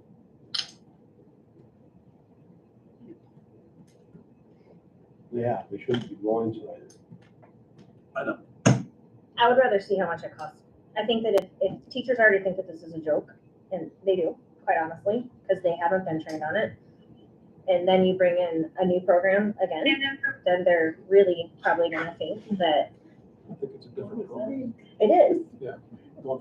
Yeah, it is a different program. But if we see if Inspired Leadership will give us 3 training days, what does it cost? Can we do it? Instead of bringing in a new program. The thing I would fear is that Inspired Leadership appears to me to be, this is highly critical, and maybe my bitterness at how they kind of let us down here at the end, but like a one-trick pony, they've got their thing and they've already done it for us, and I'm not sure they've got. I can do it twice. I'm not sure they've got many more tricks in their bag. But they haven't even trained our staff. Like, they did nothing to the staff. Well, they inspired our coaches. Well, they gave us 2 full days, and I mean, That's true. and But the whole staff was not involved. It was just TLC, right? no, we for 2 full days, we had all faculty, all staff. Okay. And I don't know, Rick, if you want to call upon some of we've got a couple staff members here, and we've got at least one teacher here, if you'd like to call on them and ask them their opinions about it too. We can, if they would like to voice their opinions, that would be helpful. But I think we heard from our TLC leadership last time that they liked the message, but they felt like they were let down by the program themselves because all of a sudden, right at the end there, told them, oh, by the way, you take over. You're going to teach the rest of the staff this program next year. Now you teach it next year, and okay, so give us basically our lesson plan on how to teach it. No, you develop that yourself. I'm paraphrasing, but isn't that what they pretty much were told? Yep. And that doesn't work, especially for instructors and teachers who have lesson plans and they have out what they're going to do for their classes. That's how they were taught to teach. So it was just a one year agreement that we signed with them Yes. last year. And I think that by what I heard from them last time, what's being said here, they like, and they told us themselves, if you remember last time, there's parts of it that they really like, that they really want to implement. But there's some of it they don't, and they kind of left it open at the end that if they could find something better or something more that could improve even more, they'd be willing to move to that. I think their numbers showed that in what they were showing us from the staff too. So, So is this new program then gonna say next year, are they gonna do the same thing to us? Are they, it's like what is their 5-year plan with teachers? Oh, they don't have a 5-year plan. This is a 1-year plan with them. A 1 year and done. So we're gonna be in the same spot next year. Well, potentially, yes. Hopefully, after 2 years of training, we'll be in a better place than we were 2 years ago. With nothing, yeah. I guess, I don't know how intense like the TLC leaders had. I don't know what they all had, but maybe it's something to think about. That is too much for a teacher and a TLC leader, that we need to create a position that, and listen to me, like I have no idea money, but maybe that is something that we need to look at. I don't know. well, and that's the problem is, while the state continues to underfund us, do we dare divert resources away from kids? But I think this is a resource for kids. I think kids see when there's tension and when the culture is bad in a school, kids pick up on that. That's not a good learning environment for a kid. So I think this is improving the classroom. It's not math, but No, but it's important. it is important. And it's important for our teachers for longevity, to stay, to like where they work, and to be invested in the school. So I think this may be the best melding of still a little bit of inspired leadership that our coaches need, but maybe a new emphasis with new people teaching to try to continue to build a better culture in our district. I don't know if there's anything else better out there, but I don't know what it would be. I did hear about inspired leadership at the school board convention 3 or 4 years ago. And it sounds like they're a one-trick pony too. But I'd sure like to support our TLC coaches. Teresa has something. to Yes. say. Were you still willing to take some comments? Because I have so many opinions and I do love to talk. So my perspective, and I can only speak for myself, I can't speak on behalf of the TLC, I can't speak on behalf of anyone else who's gone through the program. I don't think that inspired leadership was a waste of money. I think it was a very good program. I think that the awareness that we learned through it was very beneficial. It teaches you to stop, take that pause, and kind of think, just be aware of what you're saying, what you're doing, how you're affecting other people. That being said, I also believe that awareness is only the first step. When I talked to, and I did not formally interview other people for their opinions, but I talked to other people who were also part of this. And the feeling that I had, and I felt like other people had the same feeling, was where inspired leadership, fell short, was where it came to the tools. So now I'm aware of what I'm doing, but when I can feel that my mind is maybe going off in this trail that isn't going to help me, it's not going to help you, what do I do? How do I flip that? And I did watch one of the videos that Willow has. She has a bunch of videos. If you're interested to actually see what she does, she has videos on YouTube. is Willow the top 20? Yes, I'm sorry. Yes, that's the top 20. The concept behind the program is not different. This is not some kind of big pivot, flip where we drop one and we go to something else. It's the same concept, but then you get some of those tools. And then you can say, okay, so I've started down this rabbit hole. How do I get myself back up? I think they work together. I really do. And I think that our TLC has gained a lot of tools that if we can get in more to the entire faculty and staff, which is really hard to do at the price point that we have with inspired leadership. I'm going to be honest, those ESSER funds are drying up. We can't, it's just not maintainable long-term. But if we can get something like this program where you can hit a lot of people at once and you can do it at a better price point, they still have that awareness. The TLC is still there for support. They have all the tools that they've already gathered, but now we can get the rest of this kind of really rolling. I see it as a good thing. As someone who's been through it, I've seen what this new program can offer. I see it as a continuation. It's not a pivot. The terminology is a little bit different. That would be in our court to continue those terms if we want to use it. But, geez, I feel like I've seen enough of these that they're all kind of the same concept, just how do you take it further? I was impressed with what was there. I would be interested in pursuing that. That was my biggest thing, is that Inspired Leadership had very, very, very particular vocabulary, right? Like, Yes, this is where you are at, you're a 1, you're a whatever. I was negative Nancy, I don't know. But like, that, if that verbiage all goes away, right, then it's. I don't think it's I don't gonna, I don't think it's all gonna go away. I don't think it goes away. Top 20 is just gonna keep working on all of this. The video we watched, Rose Sweeney, she may not use the exact same words, but she has the exact same ideas.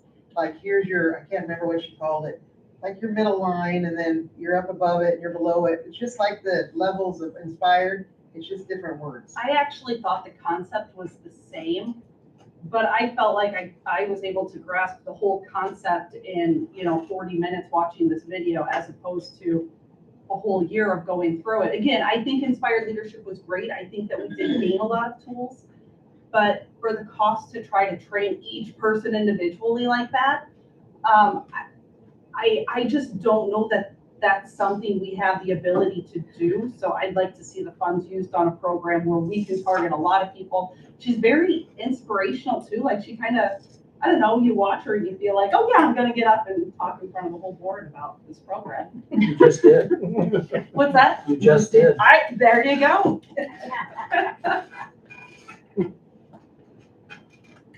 I'm ready to move forward. Let's go for more questions. With the vote. Any more questions? Hearing none. And I guess we can vote on this. We did hit the motion, correct? Yes, we did. Okay. So all those in favor of what has been presented to us on this, signify by saying aye. Aye. All those opposed, nay. Nay. Motion carries. Next, we have a revision of school board policy 705.1, purchasing bidding.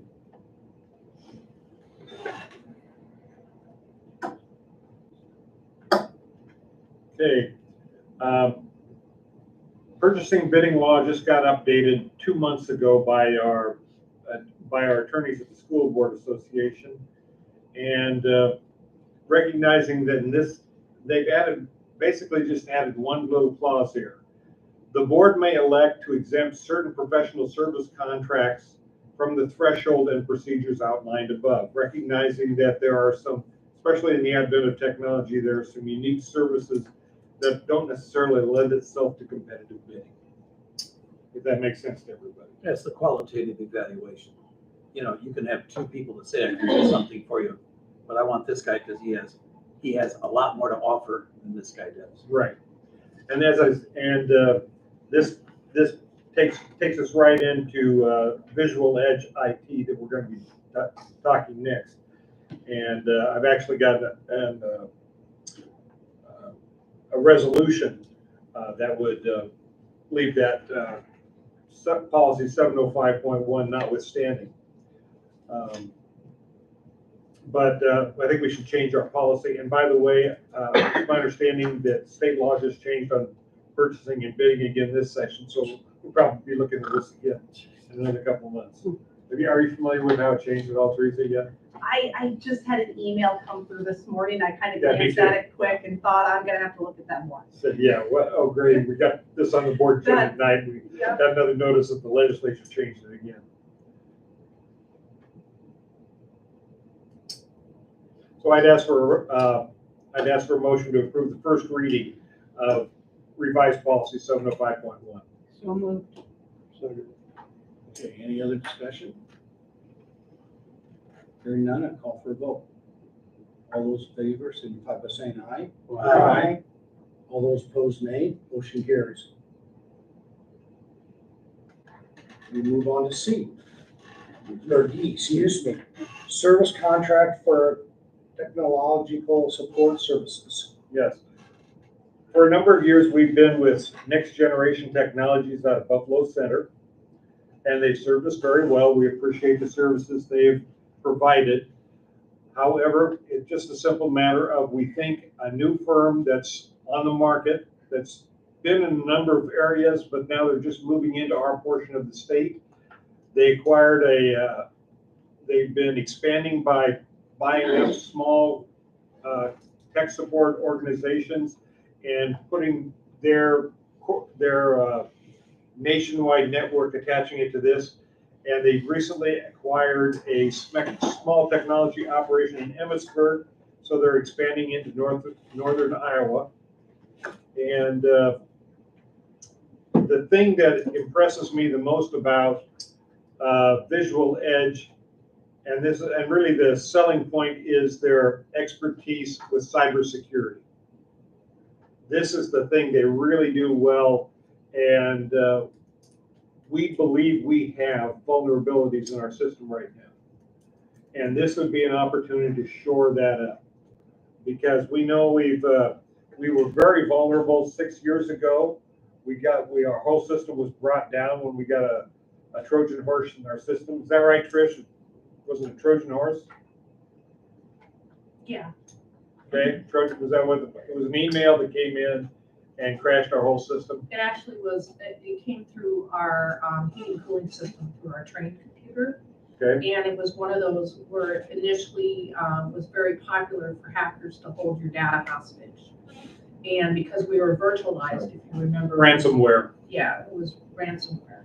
And since we had backups at the time, we only lost, I think, a week's worth of data. Okay. So Trish, you're I really didn't give you a warning on this, but you have a real interest in this. You want to make any comments on this in addition to my endorsement here? The support services for this would cover the additional vulnerabilities that we have since we are one-to-one. And as we proceed more into the one-to-one and the community, the hackers and the bad people have figured out different ways to access the vulnerabilities of our Mac systems. It's been being held off for quite a while. The concern that we have is one-to-one, especially school districts, is that the hackers and those people that want to attack different varieties of other government facilities, they use school districts as their launching pad.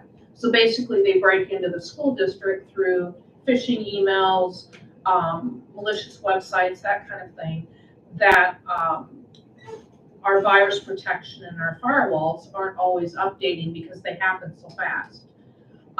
This company actually has people that have been called in to the FBI to actually work on things. And this is one of their big things. And there are school districts that have been used for a launching pad to actually go into other services, other government areas, to actually hack into them. So we are trying to prevent us being, one of those bouncing areas that they can get through.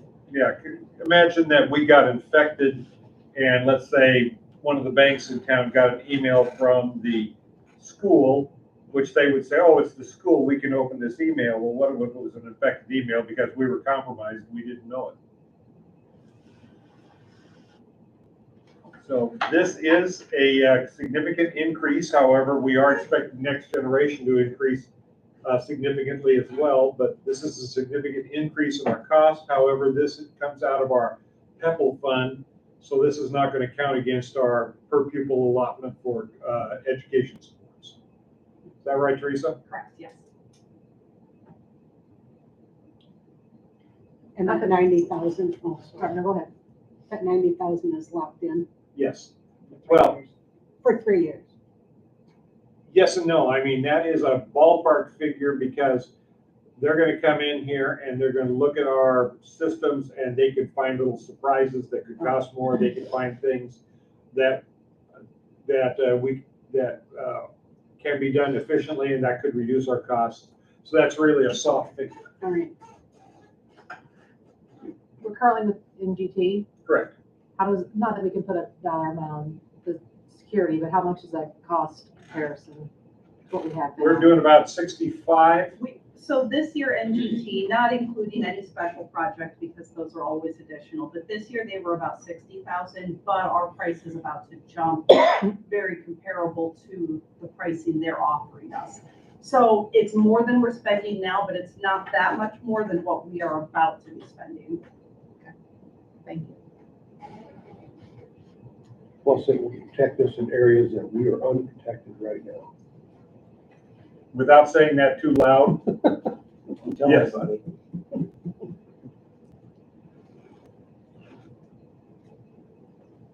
It won't keep your phone from ringing. Even during the meeting.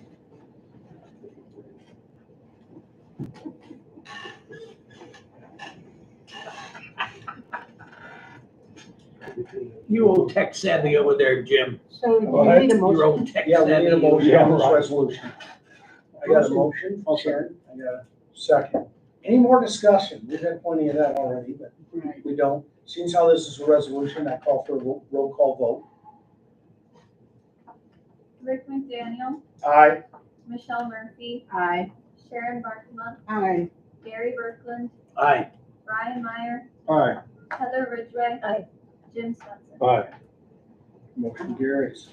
I know this is brought on you suddenly, but I appreciate this approval because this will allow this to get fully implemented before the school year starts. It should be ahead of our construction project. And the bridge. Unless they have to And the replace several of bridge. our pieces of equipment and they can get it and then we're in the same boat. But now we're down to discussion items. So first off is report on actions in the state legislature, which is always a fun one. Yeah, and I don't have a lot. There's, because the legislature adjourned so late, there's not a lot of, I have not really seen any end of the year reports yet. I think they're still being prepped. I did get a short report just a couple days ago. One of the things there are a lot of people that are so proud that the legislature eliminated the praxis exam. Teachers are required before they enter the profession to take the praxis. And the idea is, well, we won't have them take this praxis because that's been weeding out some teachers and we need as many teachers as we have. Well, I was working in the 80s when there was a nationwide study that suggested there were teachers in the teaching profession that were not good at maths, unable to do basic math skills, or were unable to read and write well. So they said, we can't have these people teaching our students. So they said, we need to have some kind of a pre-professional skills test before they enter the profession. And they set up tests like praxis. Well, now they have suddenly decided that, having illiterate teachers isn't that bad, as long as we got bodies in the classroom. That's horrible. I think so. Terrible. Lord. But now we're very proud of the fact we just got rid of the praxis exam, so. But apparently apparently there's not that many people around that were professionals in the 80s anymore, I guess. I don't know. Like not having to take board exams anymore to become a nurse. We have a nursing shortage, so let's not make sure that they can do their job before they start their job. Or a bar exam if there was a shortage of attorneys, I knew that was coming. Gary, that's how I'm gonna get my law license. I'm gonna be grandfathered in after 25 years. There will never be a shortage of attorneys. Yeah. Even if there were, we wouldn't reveal it. Then we would tell them. So, Good and then we got going on, unless there's any more discussion about that, is B, our legislative priorities, and those really haven't changed any. No vouchers. Yep, it's trying to keep fighting the vouchers. They seem to want to push that through. Like And Well- they're trying new techniques every time to do it. I think another one would bring back the exam as a priority. Yeah. The next one for discussion would be the, I believe, unless anybody has anything else they want for what our priorities are. I mean, the vouchers are the big one. I mean, talking about public school it's so horrible that we have to go to private schools. Well, if they put some money back into public school and stop trying to defund us, then maybe we could be one of the top in the nation again, if not the world, like we used to be.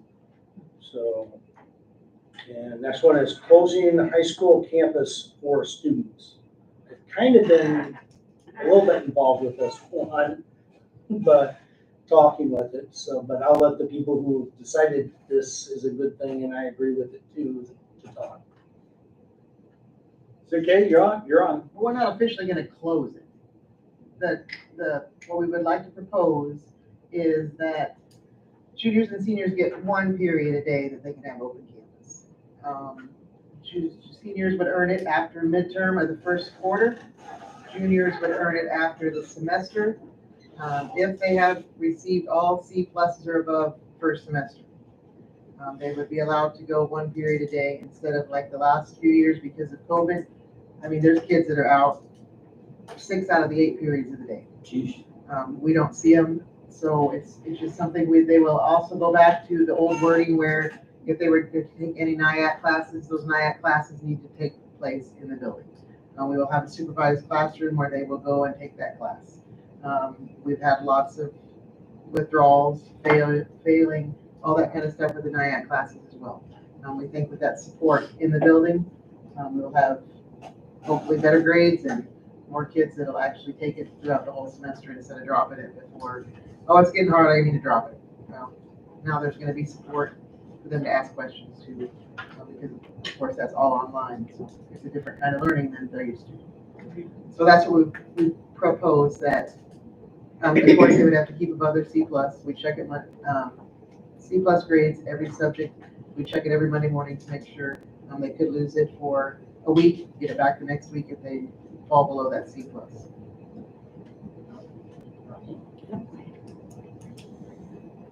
How come juniors are, like, why, because when I was in high school, it was only seniors that got open enrollment. When did it move? Like, couldn't you limit it even more and just have seniors get It open? was right after your class left. I think so. You guys are in so much trouble in school. Well, in the past, It was Nolan. that's my favorite saying. It was In Nolan's the fault. past, I don't know, that's the way it was when I came. I don't know, like, because I've talked to a lot of teachers that said there's so many kids going in and out that it's hard to keep track of who is where. Well, this And- will eliminate most of that. That's I what know, but if you, the plan is. but if you did only seniors, it would eliminate even more. Well, that's true. Well, what classes are you allowed to leave for other than study hall? That would be what you leave for. I mean, really, that's it. Study hall and lunch. I mean, Yeah. and some of them will work around so they can have study hall at lunchtime. Yeah. Which is fine, whatever. I mean, if that's the period that they can make it work, go right ahead. Sure. I think it's a great step in the right direction. I do too. Maybe in a couple of years, we can crack down on just the seniors. I mean, we can just not have any at all. Oh, there you go. I've had a hard time whenever I'm in and out of the school, trying to figure out why all the kids are always, there's large numbers going in and out all day long. I mean, and I don't remember that happening in the past, and it's a hassle for the ladies in the front office, it's a hassle for the teachers, and honestly, it's a hassle for the students. Well, Some of those students don't get to know each other. and I think we framed this in the context of the virus and the pandemic, and we can frame this in terms of, we've got students that are failing NIAC classes because they're not being held responsible, not being kept on task. But I think we also need to frame this in the idea of the security concerns we now have. Huge. That we've got kids coming out, in and out of doors all around this building. And I think we really need to take some steps to rein in some of the access points on this high school building. I thought that you can only get in one place. When I You come think here, so, I gotta wouldn't get, you? I gotta get buzzed in by the office, don't I? Well, you're Yeah, not- but you're you just can leave special. anywhere, can't You can you? walk out any Well, door. that's just it. We have alarms hooked up to every door that nobody can leave without setting off an alarm. Okay. But a couple superintendents back, Corey tells me, because I learned about this fairly recently, a superintendent shut down that alarm system and hasn't been operational in the 5 years I've been here, or several years prior to that. Well, it needs to be repaired. Why? Well, that's gonna Oh, come so it down doesn't here. even have to be repaired, just have, we got to flick a switch. Well, flip the switch. No kidding. We had an issue with, and I'm not even gonna put a title on it, stuck a towel in the door all day long. Yeah, I mean, this complex was remodeled to the point of being 100% safe and locked down. But you can't get past idiots. Turning the switch off on a safety device that's protecting kids should be fired, actually. You know, really. if you Yeah. think about it. Well, he's not Well- here anymore. Pardon? Apparently, he's not here anymore. The superintendent. Yeah. I don't know who it was, I didn't ask. Or he didn't share. But, well, I think, you know, and it's gonna be incumbent upon me and some others to go around and test these doors. And we got really sloppy, and of course, we are all really alert now. We have a couple of nasty shootings across the country killing kids. And frankly, I'm concerned that we have a job to protect those kids to the best of our ability while they're in our care. And if that means locking this sucker down, you lock it down. And But I that's the way think it our should be. police department's better than the one that was down in Texas. Oh, gosh. I hope so. I don't know. I'll put money on most any police department in this country. Anyway, yeah. Yes. So I think you have total support from the board for what your plan is for the open campus. I don't think you'll have any arguments from the board.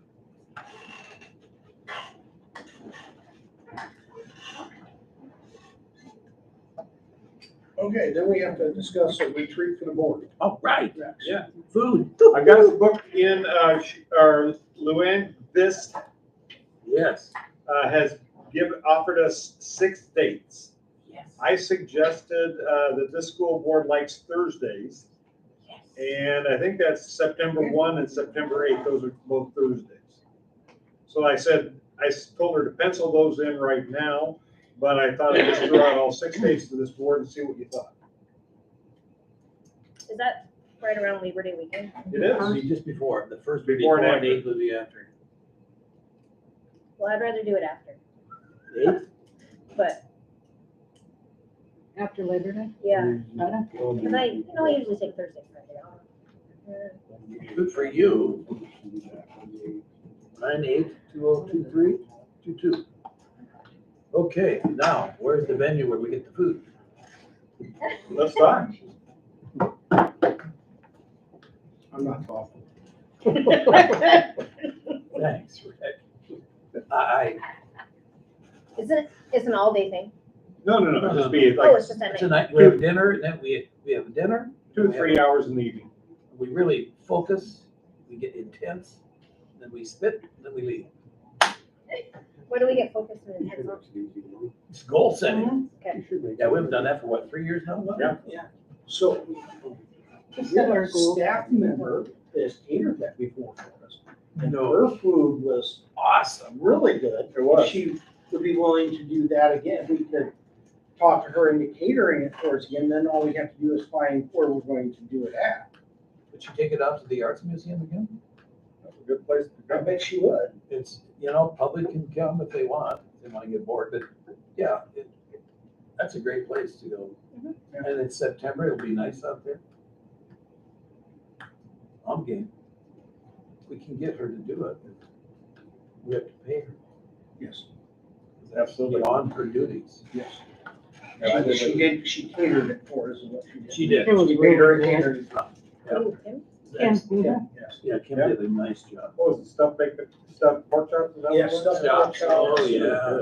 It was, the dessert was, it was all really good. Sounds good.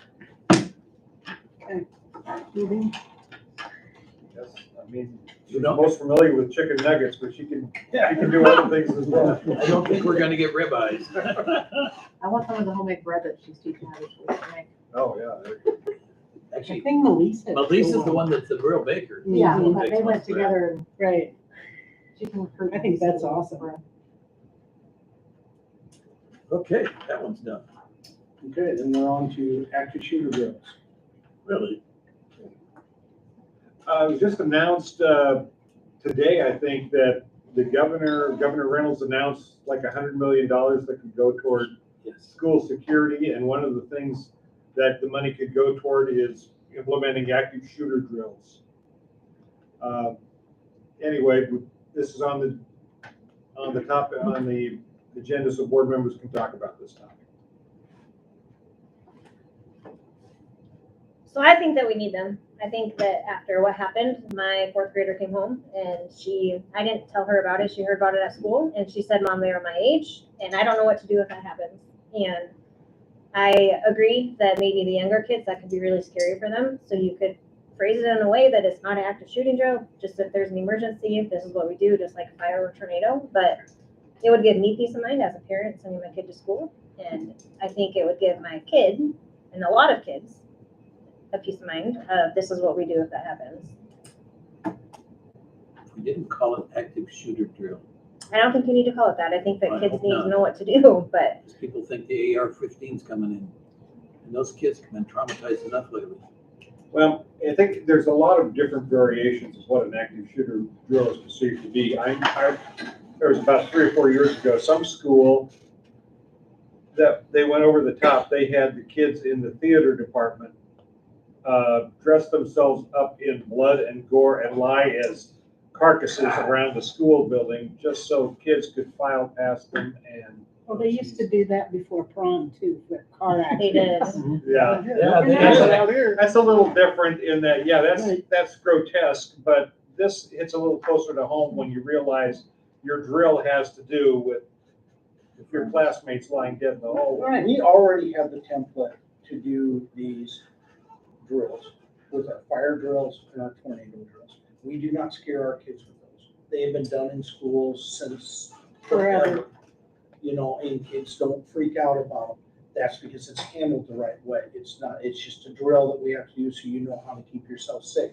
As long as you do it the correct way, approach the students with it the correct way, it does not have to be a terrifying situation. And when you do more of them, like we do the fire drills and the tornado drills, if you do them and you do them consistently, you know, and there's critics out there, and I'll probably get them and I'll fight them every time. Well, we shouldn't have to do this with our kids. The problem is we do. We do it with the tornado, we do it with the fire. When's the last time that you've heard that there was a fire in a school where you had a bunch of kids that were killed in the fire? You don't, because you have fire drills all the time to do it. Now, if you don't know or not, this is a very passionate thing for me, because I was involved with some of the first active shooter training in the state of Iowa for law enforcement. My old department in Grove PD, we sought it out after Columbine to get everybody in the county, all law enforcement in the county was trained, and we keep up on that for the law enforcement end of it. Won't go into details about that, but we are very passionate about that, and you are 100% correct. What happened in Texas would not be happening here. Right. I'd be dead in the hallway before I let a child get hurt. So, but we just need to approach it the right way with the kids. If you approach it the right way with them, it will not traumatize them. We're doing what we're doing because I think it is the right approach. We're doing lockdown drills twice a year. Yes. And what we're doing is, that would be in the event that we have an intruder in the hallway, whether it be armed, whether it be a drunk parent, whether it be a bank robber that's fleeing into a building for a hostage situation. We had a whatever it might lockdown be. on a person that we had to try to arrest just a block away from school There you a go. few years ago. You know, it was easy, just call the school, hey, put them on lockdown, you know. And we lock all exterior doors. And then our teachers step into the hallway and make sure every kid is out of the hallway, out of all the restrooms and everywhere else. They're in the buildings, they're in the individual classrooms. All our classrooms are well equipped with locks, so you don't need to use the key or anything. You just flip a switch inside the classroom. And a lot of schools don't have that. We do. And the idea is then they cover the glass if they've got glass in the doorway, or they at least get the kids out of the view of that glass.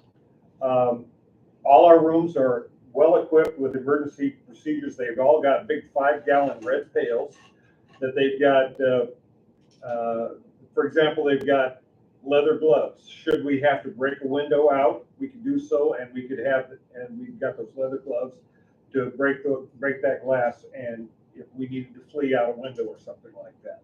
Every classroom's outfitted with that. We inspect those twice a year, those pails. But do we go, I mean, there's one school in Colorado. There's a philosophy that you ought to teach the kids to run, hide, fight. And God in heaven, I don't understand how we can expect 10-year-olds to fight a guy with an AR-15. Rick, you may disagree with me. I've got one of my best friends is a police officer in Phoenix, and he says, no, you got to teach the kids that it's better to fight than die like a dog. And okay, I know of a school in Colorado where they decided to take those 5-gallon pails and fill them up with stones so that in the event of an active shooter in the building, every kid gets 1 stone to pelt the intruder with. Good golly, what kind of insanity is this? We're seriously going to pair up 10-year-olds with a stone or a pencil box of crayons against somebody with an AR-15. Well, David did it. That's right, he did it Yeah, with one stone. It's been, I will tell for the public and stuff, it's been a couple of years since law enforcement's been invited into school here. The school set up and had somebody come in and talk to all the staff and stuff about active shooters and stuff after one of them happened. And we walked around with the individual teachers to their classrooms. I was amazed at how well prepared our teachers were. I mean, they knew which corner of their class, all of them knew which corner of the classroom they put their kids in. They'd already made plans of what windows they would have to break out to get kids out if they needed to. I tell you what, we have those small glass door in the doors where somebody can break the glass and act. Majority of the teachers have something in their room that they can use if that glass breaks and their arm comes through, that they can use to break that arm if it comes through their door. So our teachers are well equipped for it. And I think we already do with these lockdown drills. That's our drill. That's all the kids need to know is when that call comes out for the lockdown, their teachers get them in their classroom, get them to the safe spot in the classroom, the door is locked, and the rest is left up to the experts. Okay, you said this was a couple of years ago. We Yes. had New teachers. new hires. Yes. And maybe it's time to revisit that again. We do revisit. Yeah. We did extensive revisiting last fall. Okay. We just weren't involved, the law enforcement Okay. wasn't involved. Yeah, we kind of, county, in the last 4 years, county has decided to no longer be actively involved with the schools. And they were doing a great job of coordinating local law enforcement with the schools, with the county law enforcement. And they just decided to get out of that biz. And even despite us contacting them, they have no interest in getting involved with schools anymore. So Well, that's a they little were disappointing. funding the salary with this, that's why, and they gave up the salary. Well, and it was a different emergency management director at that They had time. different priorities. But I will tell you, there are some schools in this country, communities, schools, whatever, that want to go the full out drill where you have basically like an active shooter in the drill, law enforcement comes in, do the whole drill. I am dead set against that because all we are doing is if that active shooter happens to be somebody from that school, we're training them on how we're going to respond. So I honestly didn't know that we did lockdown drills, because I had asked a couple kids. But and see, they the were problem like, is, "No, I we don't know." call it lockdown drills. But that's fine. And everybody, That's no, fine. that's why you probably didn't know. The school calls it lockdown drills. They don't call it active shooter drills. They don't call it anything else. Here, it's just called a lockdown drill. We've got two So, actually. I mean, a lot of our students probably don't realize those are the active shooter drills, especially the They might not elementary. even call them lockdown, they start having a drill. Yeah. You know? Yeah, and that was kind of by design. We've got actually 2 lock drills. One's a lockdown drill. We call it a lockdown, where we have get all the kids out of the hallways and seal them up in the classrooms. We've also got a drill called the lockout drill. About 4 years ago, there was a story of an Eagle Grove student who was maybe coming to Clarion with a weapon or something. Never, Remember that? didn't know an exact school or, yeah. And county authorities suggested all schools in Wright County should be prepared. And we went into a lockout, which meant all our exterior doors was locked. Nobody could come in or out, including our open campus students, unless they came to the one main entrance and checked in through the office. I was here for that. Yes, That we was had, during homecoming. we had law enforcement on site, and Busy days. no parents could take their kids home. But other than that, it was business as usual within the hallways. Classes changed, kids went to different classes and so forth like that. That's distinguished what distinguishes our lockout from our lockdown. Heather, I'll be honest with you, I didn't do a good job of it this year, and it's something we need to work on at the high school next year. And I will say that, that supposed TikTok thing that was out, the shoot your school TikTok or whatever, during that, honestly, law enforcement got together in this whole county, and every student in this county was greeted at the front doors of their school by an officer from that community and a deputy from the county. So, me and, deputy from Wright County greeted every high school student coming into that, and then we just went and did a walk through the elementary and made sure all the students knew we were there and around, because all the kids, regardless of what age they were, knew about that TikTok, and we wanted to show a presence, and we asked the schools and they agreed with us, so we're very good at this in Wright County. Yeah.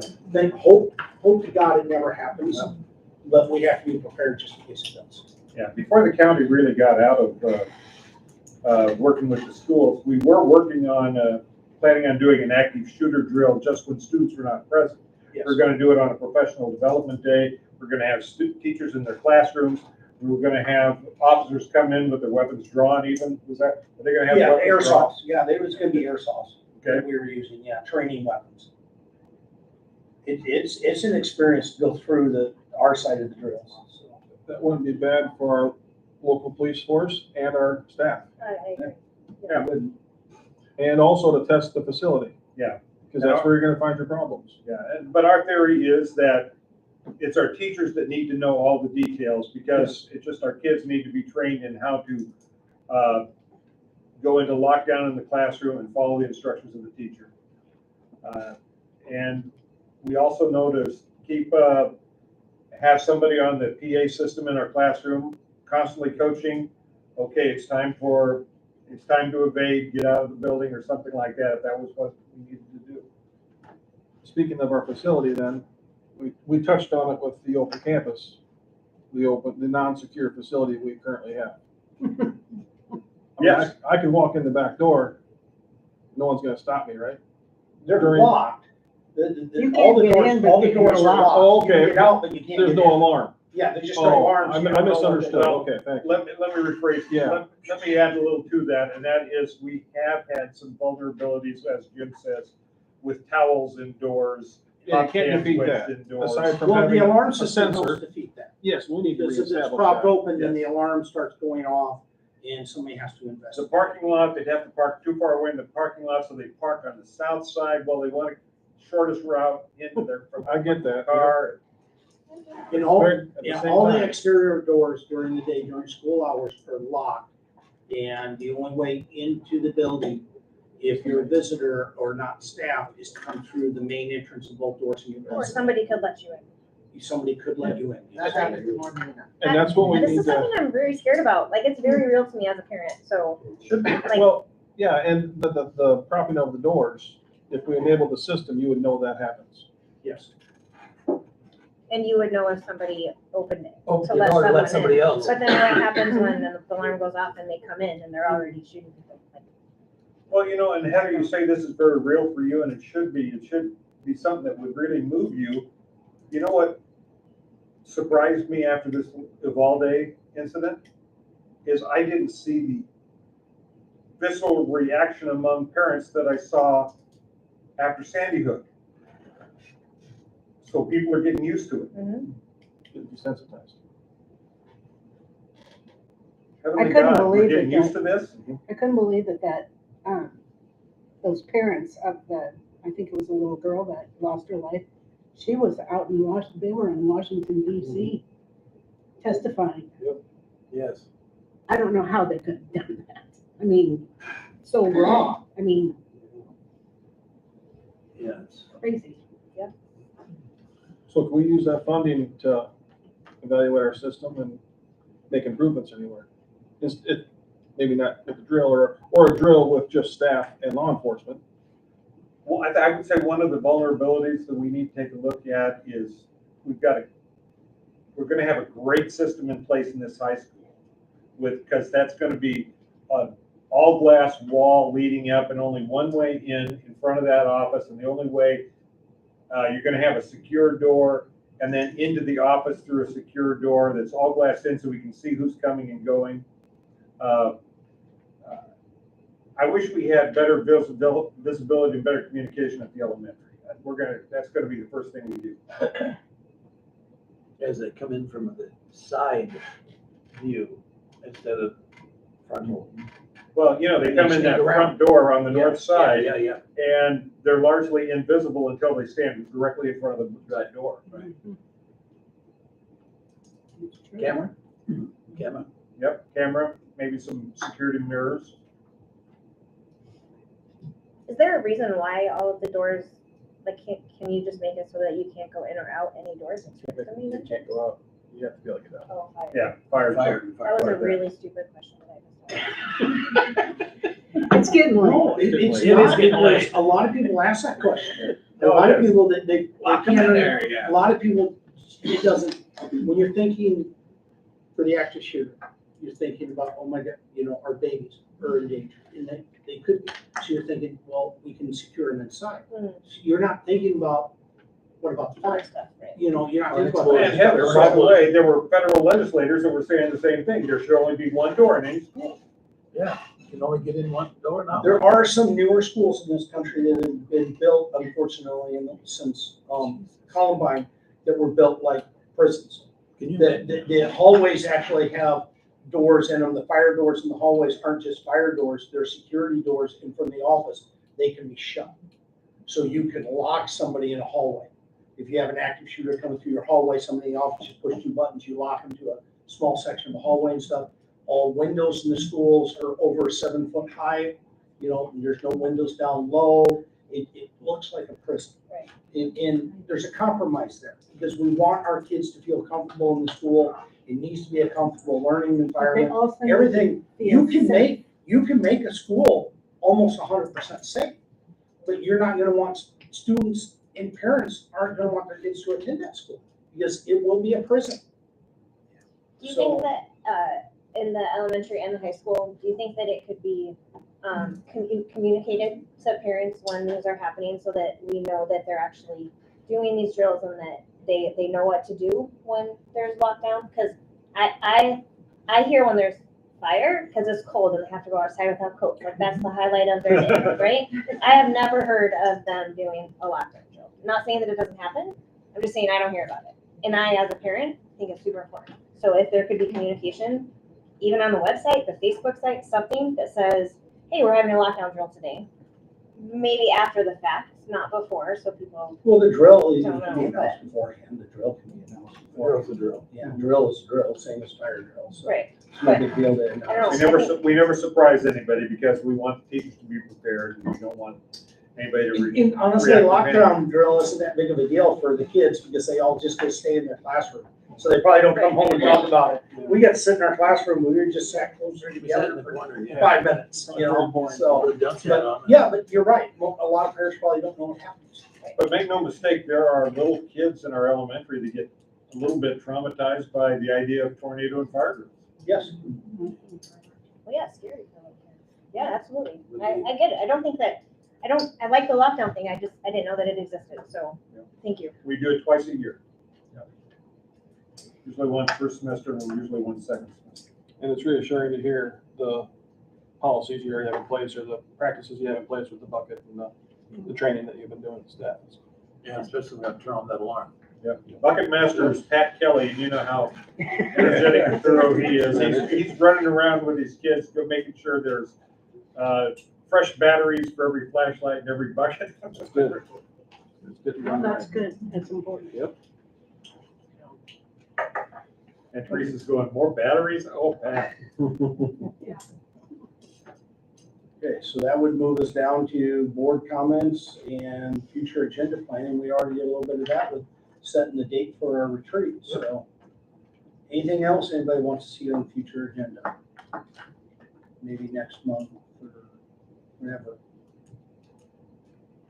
Any groups you'd like to hear from that maybe the superintendent could have here for us? It feels like we've got a real good ushering into the fall, as ending this school year, June 30th, moving into the new season of July. It seems like we get our summer projects done, we'll be in great shape. Come August opening. I have a question about James Severson. You were talking like he calls parents of kids and gets involved with those at-risk kids, right? Is that what you were kind of mentioning with the loop and? Lots of eligibility, we haven't Yeah. done any of that yet. But you They will be. There So- will be phone calls, they'll be emails. Okay, but my question is like the AD job itself seems like a really big job. And then he has all this other responsibility on top of it. Are we setting him up? Like if we want him to build our programs up, that's a lot. I don't know, like is it too much for one person to handle? And I have not talked to James, I don't know. I just know that it has to suck for him with all of the talk about wrestling and baseball. And we want to move baseball back and we want to move wrestling back eventually, and I don't know how you do that when you have this other huge responsibility of these at-risk kids. Well, I think he's in better shape than any AD before us because, like with Scott Meyer, he was at risk and AD all by himself. And in this case, James is AD and at risk, while at the same time Kelly Stein is at risk and dean of students too. So we actually are doubling up, and he has really half the load he might normally have had. Okay. But yeah, I think he does have a full plate, but so do all our teachers, just not our principals. No, I agree that I just there's a sports is a very hot topic in the community. That's what gets a lot of people. I got a lot of conversation, a lot of emails and phone calls about the wrestling, and I don't know. It's a lot. It's a lot, and I feel like that is a full-time job in and of itself. But I didn't know that. You're right, Kelly is in there. So.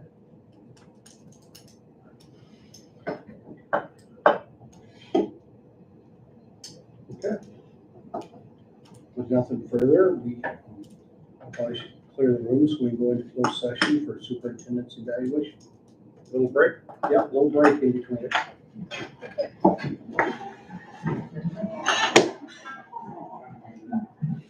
I'm not used to sitting.